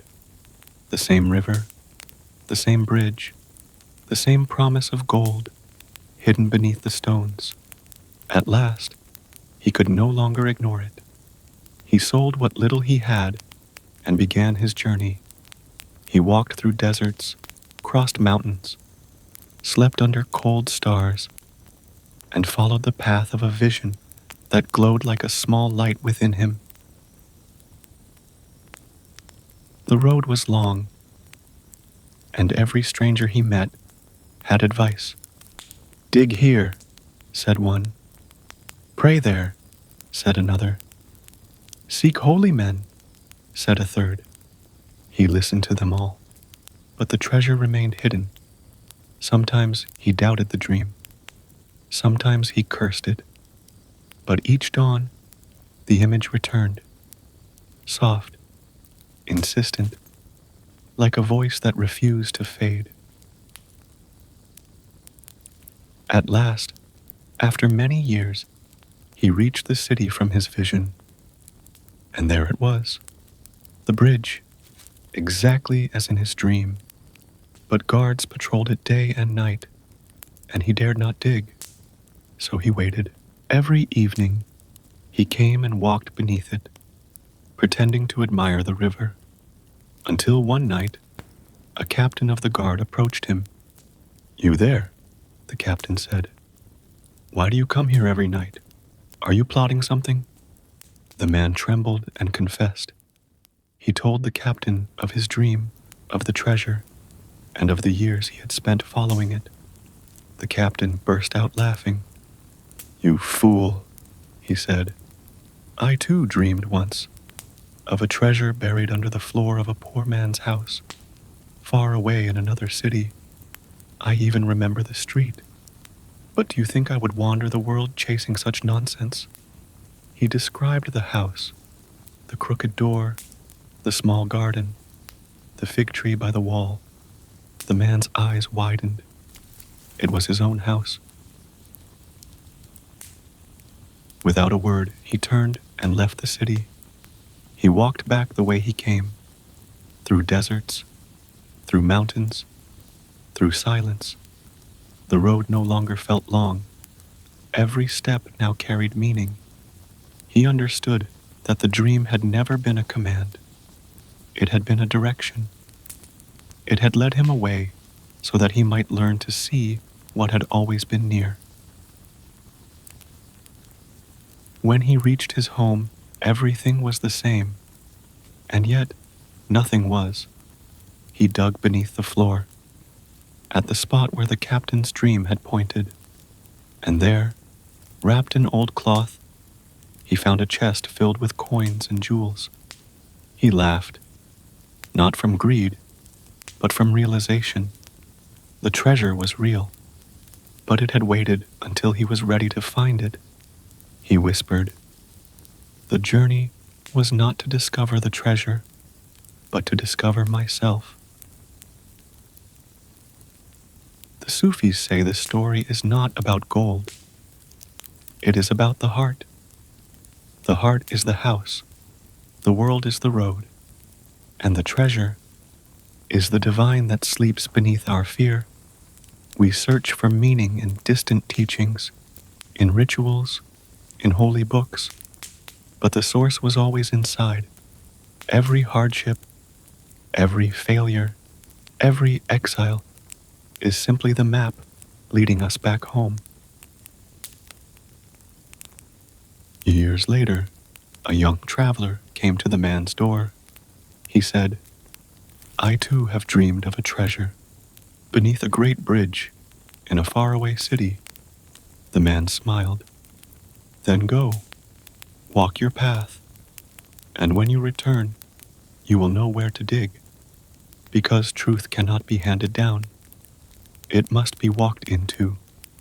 It must be lived until the seeker disappears and only understanding remains. The treasure was not a reward. It was a reminder that even the most foolish dream can be divine instruction in disguise, that God hides not in temples or heavens, but in our own forgotten depths, that every exile, every heartbreak, every unanswered question is a guidepost pointing back to the center of being, and that sometimes you must lose everything to remember what you already have. The man grew old, but each morning he would sit beside the hole he once dug. He never touched the gold again. When people asked why, he said, "Because it is not the treasure I cherish. It is the knowing that it was always here." Then he would smile, close his eyes, and listen. Deep beneath the earth, where his shovel had once struck, there was a sound, soft, endless, like a heartbeat made of light. You travel to find what never left you. When the heart has wandered enough, it stops asking for directions. It sits down, breathes, and realizes it is already home. That is where the Sufi journey ends, not in heaven, not in visions, but in quiet recognition. The seeker becomes the space he sought, and that space feels like a garden after rain. The master once said, "The longest journey is from the head to the heart." When the student asked how to walk it, the master smiled. "You don't walk it, you stop running." At first, the words seemed impossible, but over time, the student began to see. All his life he had been chasing God, through knowledge, through effort, through endless wanting. But love, like light, does not come closer when pursued. It comes when you stop moving and let it find you. The Sufis say, every heart is a garden, but for most of us, it lies uncultivated, covered in weeds of fear and forgetfulness. When you begin to remember the beloved, even without words, the soil starts to soften. Each act of kindness plants a flower. Each moment of gratitude waters it. And when the garden blooms, you realize you were never praying to something outside. You were awakening the beauty within. One disciple asked, "Master, how should I pray now that I know the truth?"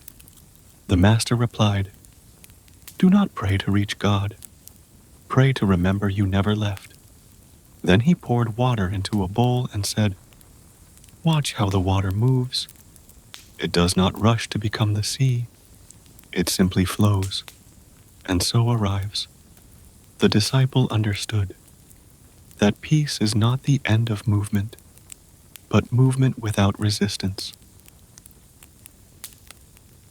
One evening, as the sun melted into the dunes, a young Sufi sat before his teacher and said, "I have meditated for years. I have fasted, prayed, served, but I have not seen God." The teacher smiled. "Then look again." He pointed to a bowl of still water. "Look into it." The disciple leaned forward and saw his own reflection. "I see myself." "Exactly," said the teacher. "When you see no difference between that face and the divine, then you will see. Love does not reveal another being. It reveals the truth of what you already are. In the Sufi gatherings, they chant the names of God, Ya Rahman, Ya Rahim, the compassionate, the merciful. But the masters say that the real prayer is not in the sound, it is in the pause between names, the space where the voice dissolves and the heart listens, because every name, no matter how sacred, is only a door, and silence is the room beyond it. One day, the student asked, "When does the path end?" The master laughed softly. "When you stop calling it a path." The student frowned. "Then what remains?" "Life," said the master, "ordinary life, but seen clearly, every act a prayer, every breath a verse, every heartbeat a remembrance." He paused, then added, "When you are no longer the traveler, the road itself begins to sing." As the years passed, the disciple changed. He no longer asked for visions. He no longer sought approval. When he worked with care. When he sat in peace. And sometimes, in the stillness before dawn, he would feel something subtle, like the scent of jasmine that appears and vanishes without origin. That was the beloved, not arriving, but remembered. In time, the disciple became the master. When new seekers came, he did not preach, he listened. Sometimes he would hand them a seed and say only, "Plant this, water it, wait." When they returned months later and found a single flower, he would ask, "What did you learn?" Some said, "Patience," others, "Faith." But the wisest said, "That I did not make it bloom, I only gave it space." The master would smile, and that is what love does. The final lesson of the Sufi way is not to escape the world, but to make it holy through presence. When you listen deeply, even pain becomes music. When you love fully, even silence blossoms. The heart, once wounded, becomes a place where everything grows. And that, the Sufis say, is paradise. Not elsewhere, not later, but now. When the search ends, love begins to speak. The wisdom of the East. Parables from China. The story begins in silence, a silence so deep that even thought seems loud. Laozi, the old master, rode westward on a water buffalo. He had seen enough of the world, the greed, the noise, the endless shouting about virtue. At the border, a guard recognized him and said, "Wise one, before you leave civilization behind, write down your teaching. The world needs it." Laozi smiled faintly. "The world doesn't need my teaching. It needs stillness." But he stayed for one night, and by dawn he had written 5,000 characters, a river of simplicity that would later be called the Tao Te Ching. He began with a paradox. The Tao that can be spoken is not the eternal Tao. The world expected philosophy. Laozi offered emptiness. He spoke not of gods, but of flow, of the nameless force that moves through all things like wind through tall grass. To know the Tao, he said, is not to study it, but to feel it, in the pause before words, in the breath between actions, in the moment you stop trying. Laozi pointed to the river beside him. Nothing is softer than water, yet nothing can resist it. It was the secret of life itself. The strong break, the rigid snap, but the gentle endure. Water does not fight the rock. It surrounds it, wears it down, and carries it away without violence. To live like water is to yield, not out of weakness, but out of wisdom. The sages called it Wu Wei, effortless action, the art of doing without forcing, the way of harmony.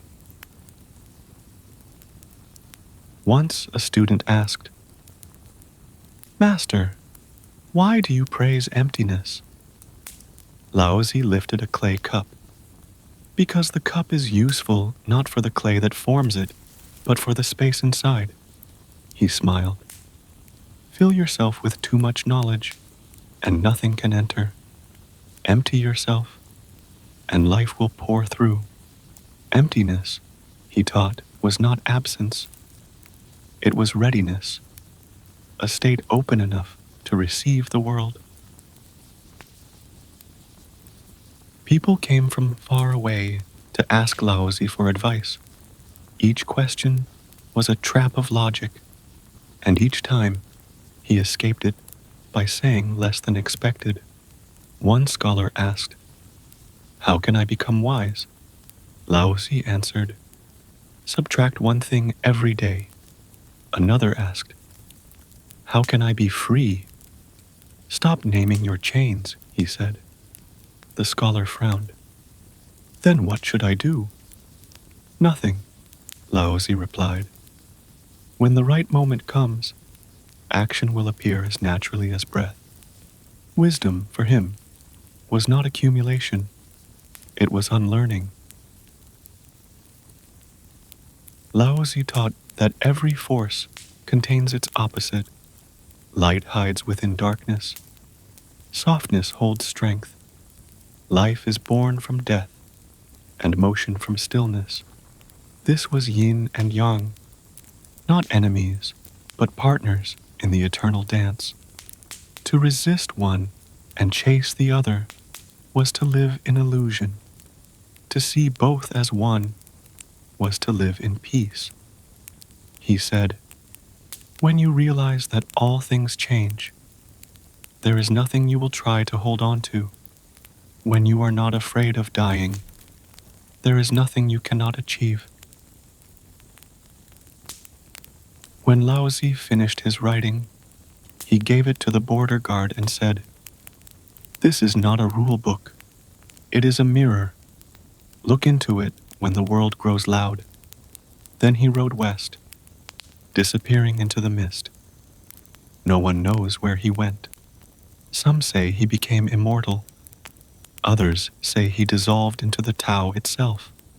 But his teaching remained, whispered like wind through bamboo. Be still, be soft, be nothing, and you will be everything. The cure of simplicity is not ignorance. It is clarity, the ability to see the world without distortion. When the heart becomes still, wisdom does not need to be learned. It arises like a reflection in clear water. Laozi's Tao was not a doctrine. It was a return to silence, to humility, to the rhythm that has no beginning and no end. The softest thing in the world overcomes the hardest. To be is to flow. Confucius walked through a divided land. Kingdoms at war, families torn apart by ambition, lords who called themselves wise but lived without virtue. He did not carry a sword. He carried words, and his words were like seeds, slow to grow, but impossible to destroy once planted. To put the world in order, he said. We must first put the nation in order. To put the nation in order, we must first put the family in order. To put the family in order, we must first cultivate our personal life. And to cultivate our personal life, we must first set our hearts right. Confucius believed that morality was like music, every life a melody, every relationship a harmony. When people lived without respect, the muse turned to noise. But when they lived with Li, ritual, balance, and care, society became a song. He said, music produces a kind of pleasure which human nature cannot do without. For him, kindness and order were not chains. They were rhythm, the pulse that kept chaos from devouring beauty.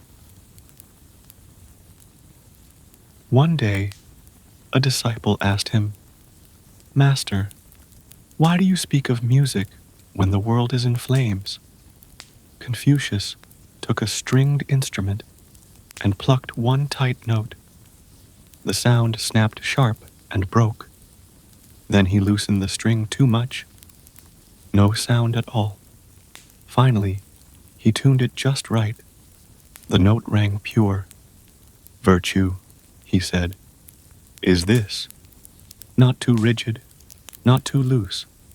The music of the heart. He called it Ren, humaneness, compassion, the thread that connects all people. A man once asked him, what is the essence of goodness? He replied, to love others. The man pressed, and how can I begin? Confucius said, do not do to others what you do not wish for yourself. Simple, but behind those words was an entire vision of balance, where morality is not commanded but remembered. Confucius never claimed to be a prophet. He called himself a transmitter, not an inventor. He taught through examples. He said, when you meet someone better than you, think of how to become their equal. When you meet someone worse, look within. For him, every encounter was a mirror. The noble person, Junzi, does not fight mirrors. He polishes them. To Confucius, the sacred was not hidden in temple. It lived in gestures, in the bow before a teacher, in the care with which one pours tea. He believed that order is not imposed, it is practiced. A nation collapses, not when armies fail, but when manners die. He said, respect yourself and others will respect you. Cultivate sincerity, and the world will become your home. Confucius lived in an age where few listened. He traveled from state to state, offering his counsel to kings. Some mocked him, some ignored him. A few listened, but too late. One evening, as he sat with his disciples, he sighed. No one understands me. His student Zilu replied, if the master is not understood, it is the fault of the world, not the master. Confucius smiled. Perhaps, but I am content to plant trees whose shade I will never sit in. In his teaching, heaven, Tian, was not a distant god. It was the moral order woven into existence. When a ruler acted with virtue, heaven blessed his reign. When he acted with greed, heaven withdrew its favor. But this law was not divine punishment. It was reflection, the outer world mirroring the inner. He who governs himself governs the world. For Confucius, politics began not in palaces, but in conscience. When his life drew to a close, he gathered his disciples. They asked, "Master, what is the one thing we must remember?" He said, "Sincerity. Without it, nothing endures." He looked at the sunset and whispered, "If there is righteousness in the heart, there will be beauty in the character. If there is beauty in the character, there will be harmony in the home. If there is harmony in the home, there will be order in the nation. If there is order in the nation, there will be peace in the world." And when he closed his eyes, his disciples felt not sorrow, but calm, like a melody finding its last, perfect note. He who rules his heart rules all kingdoms. They say Chuangzi laughed more than any other sage, not because he found life simple, but because he saw through it, and what he saw was beautiful. He lived in a small hut by a river, fishing, writing, and watching clouds drift like thoughts across the sky. He once said, "The perfect man has no self, the holy man has no merit, the sage has no name." People called him mad. He called them serious, and between their laughter and his, the world kept spinning. One night, Zhuangzi dreamt he was a butterfly. He fluttered joyfully through gardens, free of thought, free of worry. Then he awoke, but as he rubbed his eyes, he froze. He whispered, "Was I Zhuangzi dreaming I was a butterfly? Or am I now a butterfly dreaming I am Zhuangzi?" The question was not meant to be solved. It was meant to dissolve the illusion of certainty, because, he said, between heaven and earth, all things are one breath. Zhuangzi was walking by the river with his friend Huizi. Zhuangzi said, "Look at those fish. How happy they are swimming freely." Huizi replied, "You are not a fish. How can you know they are happy?" Zhuangzi smiled. "And you are not me. How can you know I do not know?" They both laughed. The argument ended not in victory, but in delight, because for Zhuangzi, truth was not about winning. It was about seeing how small we are and how infinite everything else is. Once, a carpenter saw a huge, gnarled tree in the mountains. Its trunk was twisted, its branches wild. "Such useless wood," he said. "No one could make a boat or furniture from it."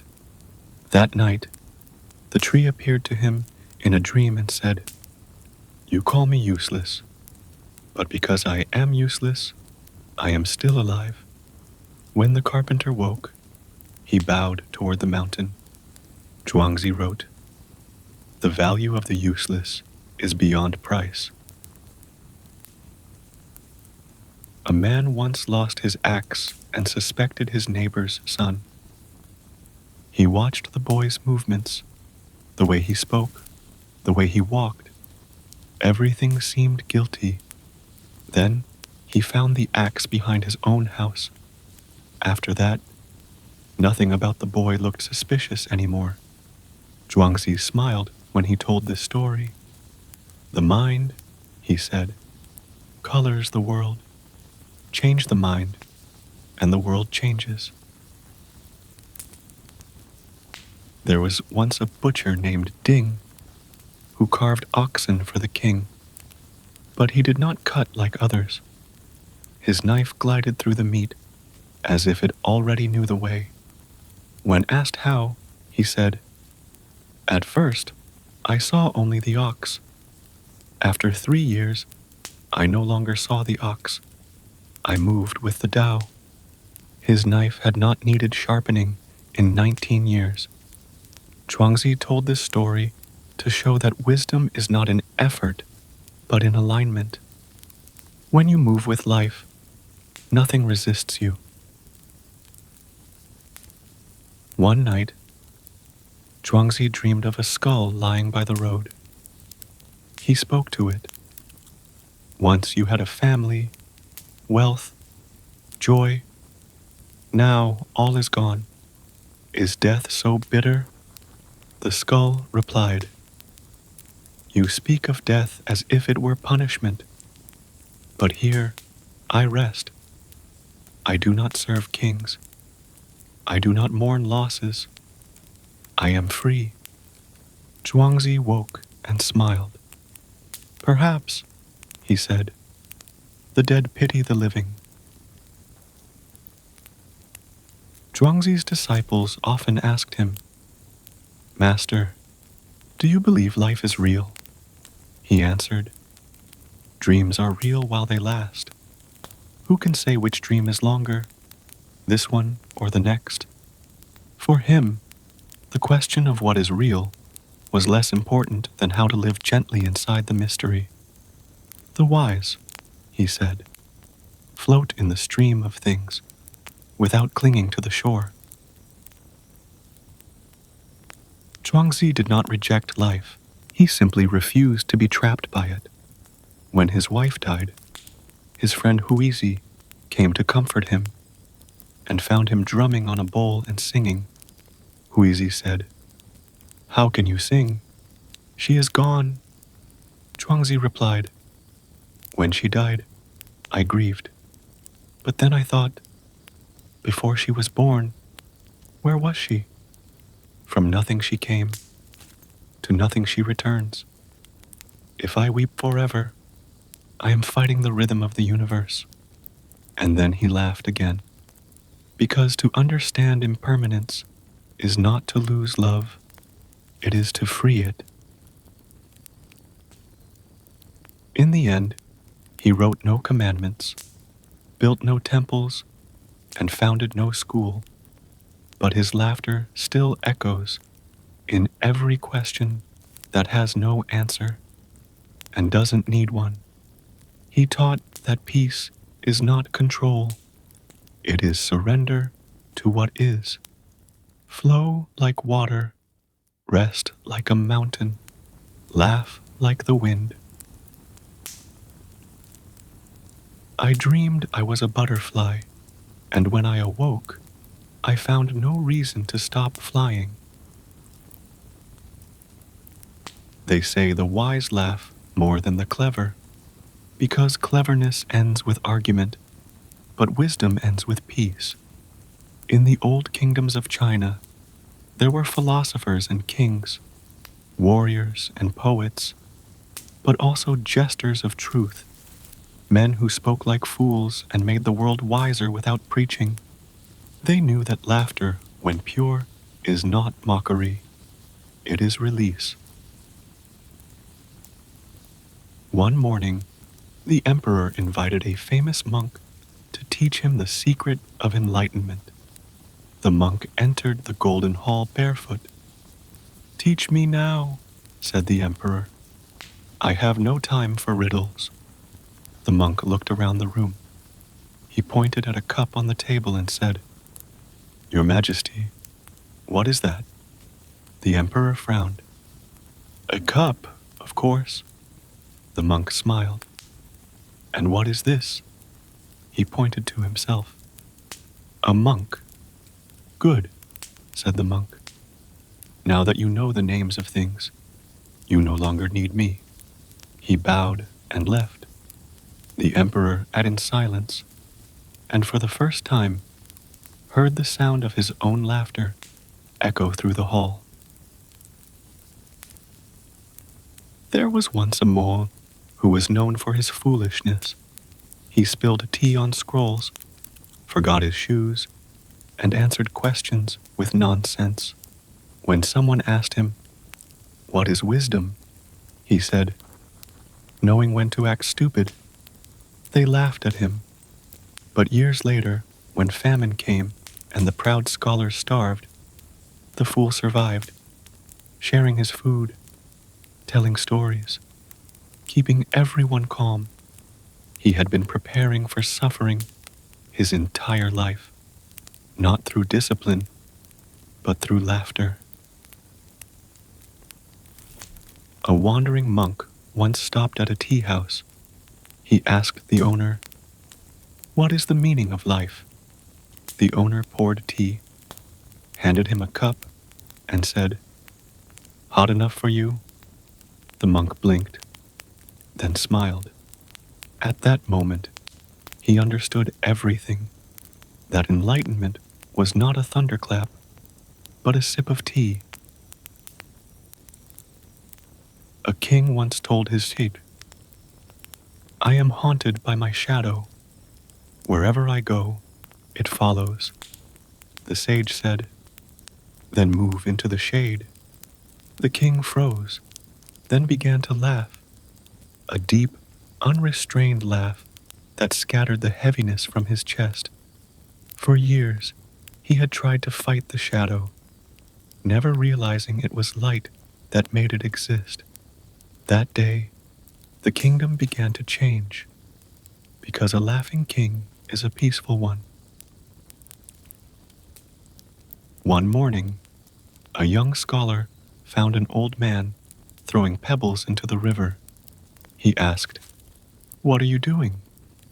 The old man said, "Teaching the stones to swim." The scholar frowned. "But stones can't swim." The old man nodded.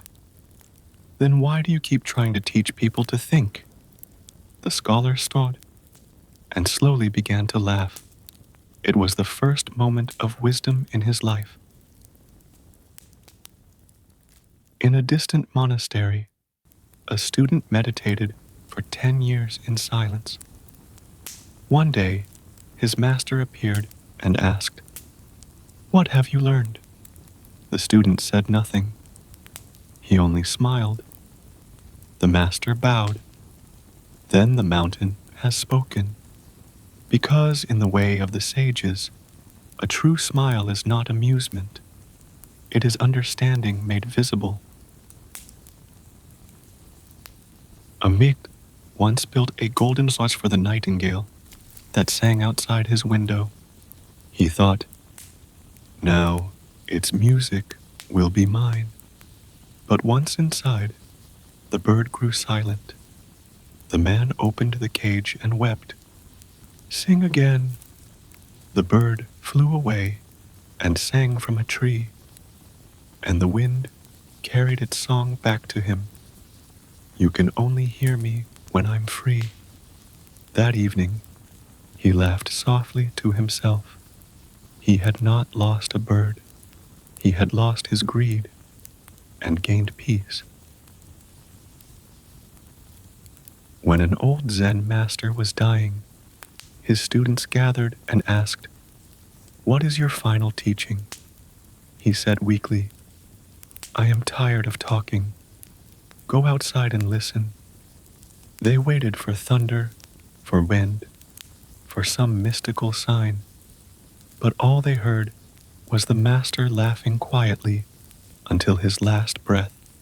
Afterward, one disciple said, "Was that the sound of death?" Another smiled. "No, that was the sound of someone realizing there was nothing to fear." The sages of laughter did not mock the world. They freed it. Because laughter breaks the shell of seriousness, the hardest barrier to truth. A single honest laugh can do what decades of sermons cannot: open the heart. They taught that when you can smile at life's illusion, you are already awake, because the awakened see comedy where the sleeping see tragedy, and love both equally. He who laughs at himself never runs out of joy. There is a moment before dawn when night and day are perfectly equal, a pause between breaths, a stillness between worlds. That moment the sages said, is the shape of wisdom. It cannot be held, but it can be lived. It is harmony, not peace without storms, but the peace that knows storms have their place. Not light without shadow, but light that does not fear shadow. In a mountain village, an old hermit drew a circle in the sand. A young traveler asked, "Is that the symbol of the Tao?" The hermit said, "It is the symbol of everything that is not fighting." He pointed to one side. "Here is birth." He pointed to the other. "Here is death." Then he brushed the line away with his hand. "And here," he said, "is life." The traveler frowned. "But life is between them, isn't it?" The hermit smiled. "No, life is them, the endless turning, the circle that never breaks." The sages said that the world sings in pairs, silence and sound, motion and rest, gain and loss, joy and sorrow. Each exists to give the other meaning. Without winter, spring would have no sweetness. Without loss, love would have no depth.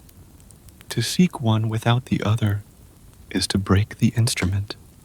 The wise, therefore, do not cling to happiness and do not flee from pain. They simply listen to the full melody of being. In a far valley, two rivers ran side by side. One was loud and proud. It roared over rocks and glittered in the sun. The other was quiet, flowing gently in the shadows. The loud river mocked the quiet one. "You move so slowly, you will never reach the sea." The quiet river only smiled. When the rains came, the loud river flooded and broke its banks.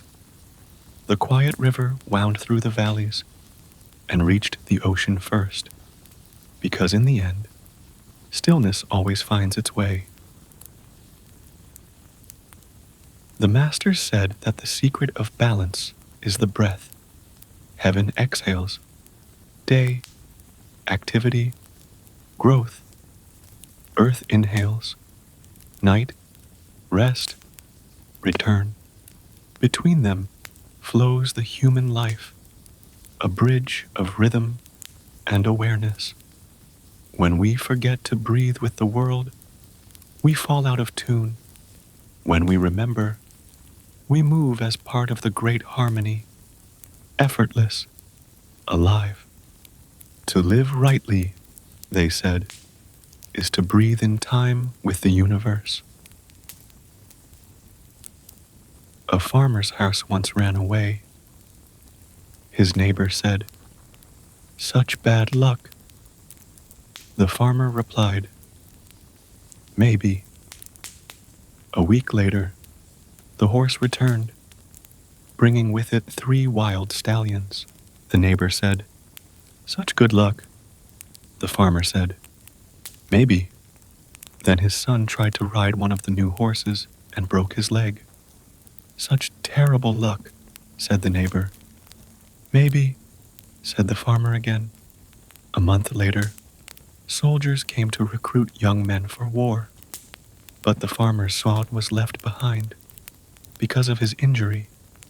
The neighbor bowed and said, "Truly, you are blessed." The farmer smiled. Maybe. The sages loved this story because it revealed the truth of balance. Nothing is wholly good or bad. Everything changes its meaning when time unfolds. A monk once meditated beside a lake. He saw the moon reflected in the water and reached to touch it, but the image broke. He wept, thinking the moon was lost. Then he looked up and saw it shining above, untouched. That night, he understood. The world below is only a reflection of the greater truth above. But the two are not enemies. They dance together. As the sky moves, the water mirrors. As the heart stirs, the world responds. This is harmony, not separation, but correspondence. When a student asked what harmony was, the master filled a cup with tea until it overflowed. The student cried out, "Master, stop!" The master said, "And yet, when life overflows, you do not stop it. You call it ambition." Then he poured the tea back into the pot until the cup was half full. "Balance," he said, "is not about holding less. It is about holding just enough." When the old masters grew tired, they withdrew from kingdoms and crowds and went to live in gardens. They wrote poems about mountains, painted cranes and rivers, and watched the world grow quiet again. Their teachings faded into art. Their art became silence, and their silence became the Tao. They had seen that harmony was not something to find. It was something to stop disturbing. And so, the wisdom of the East returns to where it began, to stillness, to laughter, to simplicity. The river flows. The wind moves the grass. The heart beats softly. And the world, without asking to be fixed, remains whole. In balance, there is no healing because nothing is broken. The stories that remember us. The fire has burned low. The last embers glow like ancient eyes, watching us from the dark. The storyteller's voice has quieted, but its echo lingers, not in the air, but inside the listener, because stories do not end when the words stop. They end when we stop hearing them. And the truth is, we never do. From the beginning, humanity has spoken to the dark to remind itself of the light. When the first people gathered under the stars, they told tales of gods and heroes, of rivers and storms, of loss and love. They did not tell them to escape the world. They told them to stay in it, to make sense of its beauty and pain. Each story was a thread woven into the great tapestry of remembering. The myths of Gilgamesh, the parables of Siddhartha, the laughter of the Sufis, the balance of the sages, all different colors, but one fabric. They were never just about gods or kings. They were about us. Why do we tell stories? Because the heart is fragile, and words are how we hold it without breaking it. Because pain unspoken becomes stone, but pain shared becomes song. Every myth, every legend is a mirror in which we meet our wounds and see that we are not alone. When Gilgamesh lost his friend, he was every one of us who has ever stood beside a grave. When Siddhartha sat beneath the tree, he was every one of us who has ever searched for peace in the noise of the world. When Rumi danced, he was the heartbeat of every soul that ever loved something enough to let it go. When Zhuangzi dreamed of the butterfly, he reminded us that even death might be another kind of waking. The stories heal not because they answer our questions, but because they teach us to live with them. There is a story that says before birth, each soul drinks from the river of forgetfulness and loses its memory of truth. Life, then, is the process of remembering, and stories are the bridge, whispers from the other side, reminding us who we are. That is why the oldest tales feel familiar, Why a line from a forgotten poem can bring tears without reason. It is the soul recognizing its own reflection. One day, the last storyteller will speak his last word. The fire will burn out. The night will be silent again. But the stories will not die. They will breathe through new voices, in new languages, under new stars. Because the need to tell is the need to heal, and that will never vanish as long as we do. A child will ask, "Why do people die?" And someone will answer, "Let me tell you a story," and the world will begin again. Not all wounds can be closed. Some must be carried. But stories make them lighter. They do not erase sorrow. They teach us how to hold it without drowning in it. They do not promise perfection. They promise understanding. They remind us that even in loss, there is beauty, because to feel deeply is proof that we are alive. Every tear is a kind of prayer, every laugh a small awakening, and in that, we are all healers, storytellers of our own quiet lives.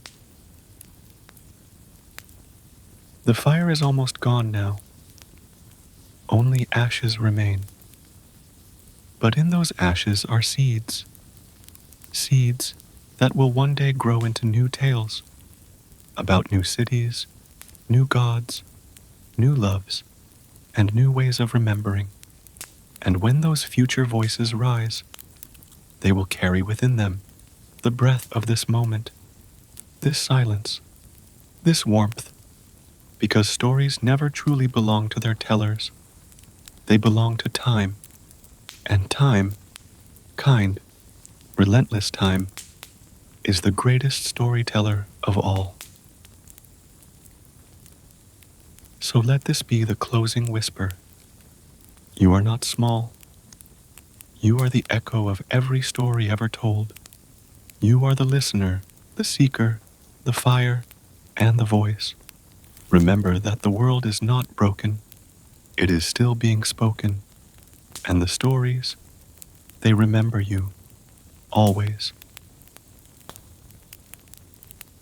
The story ends, but the listening goes on.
Opa.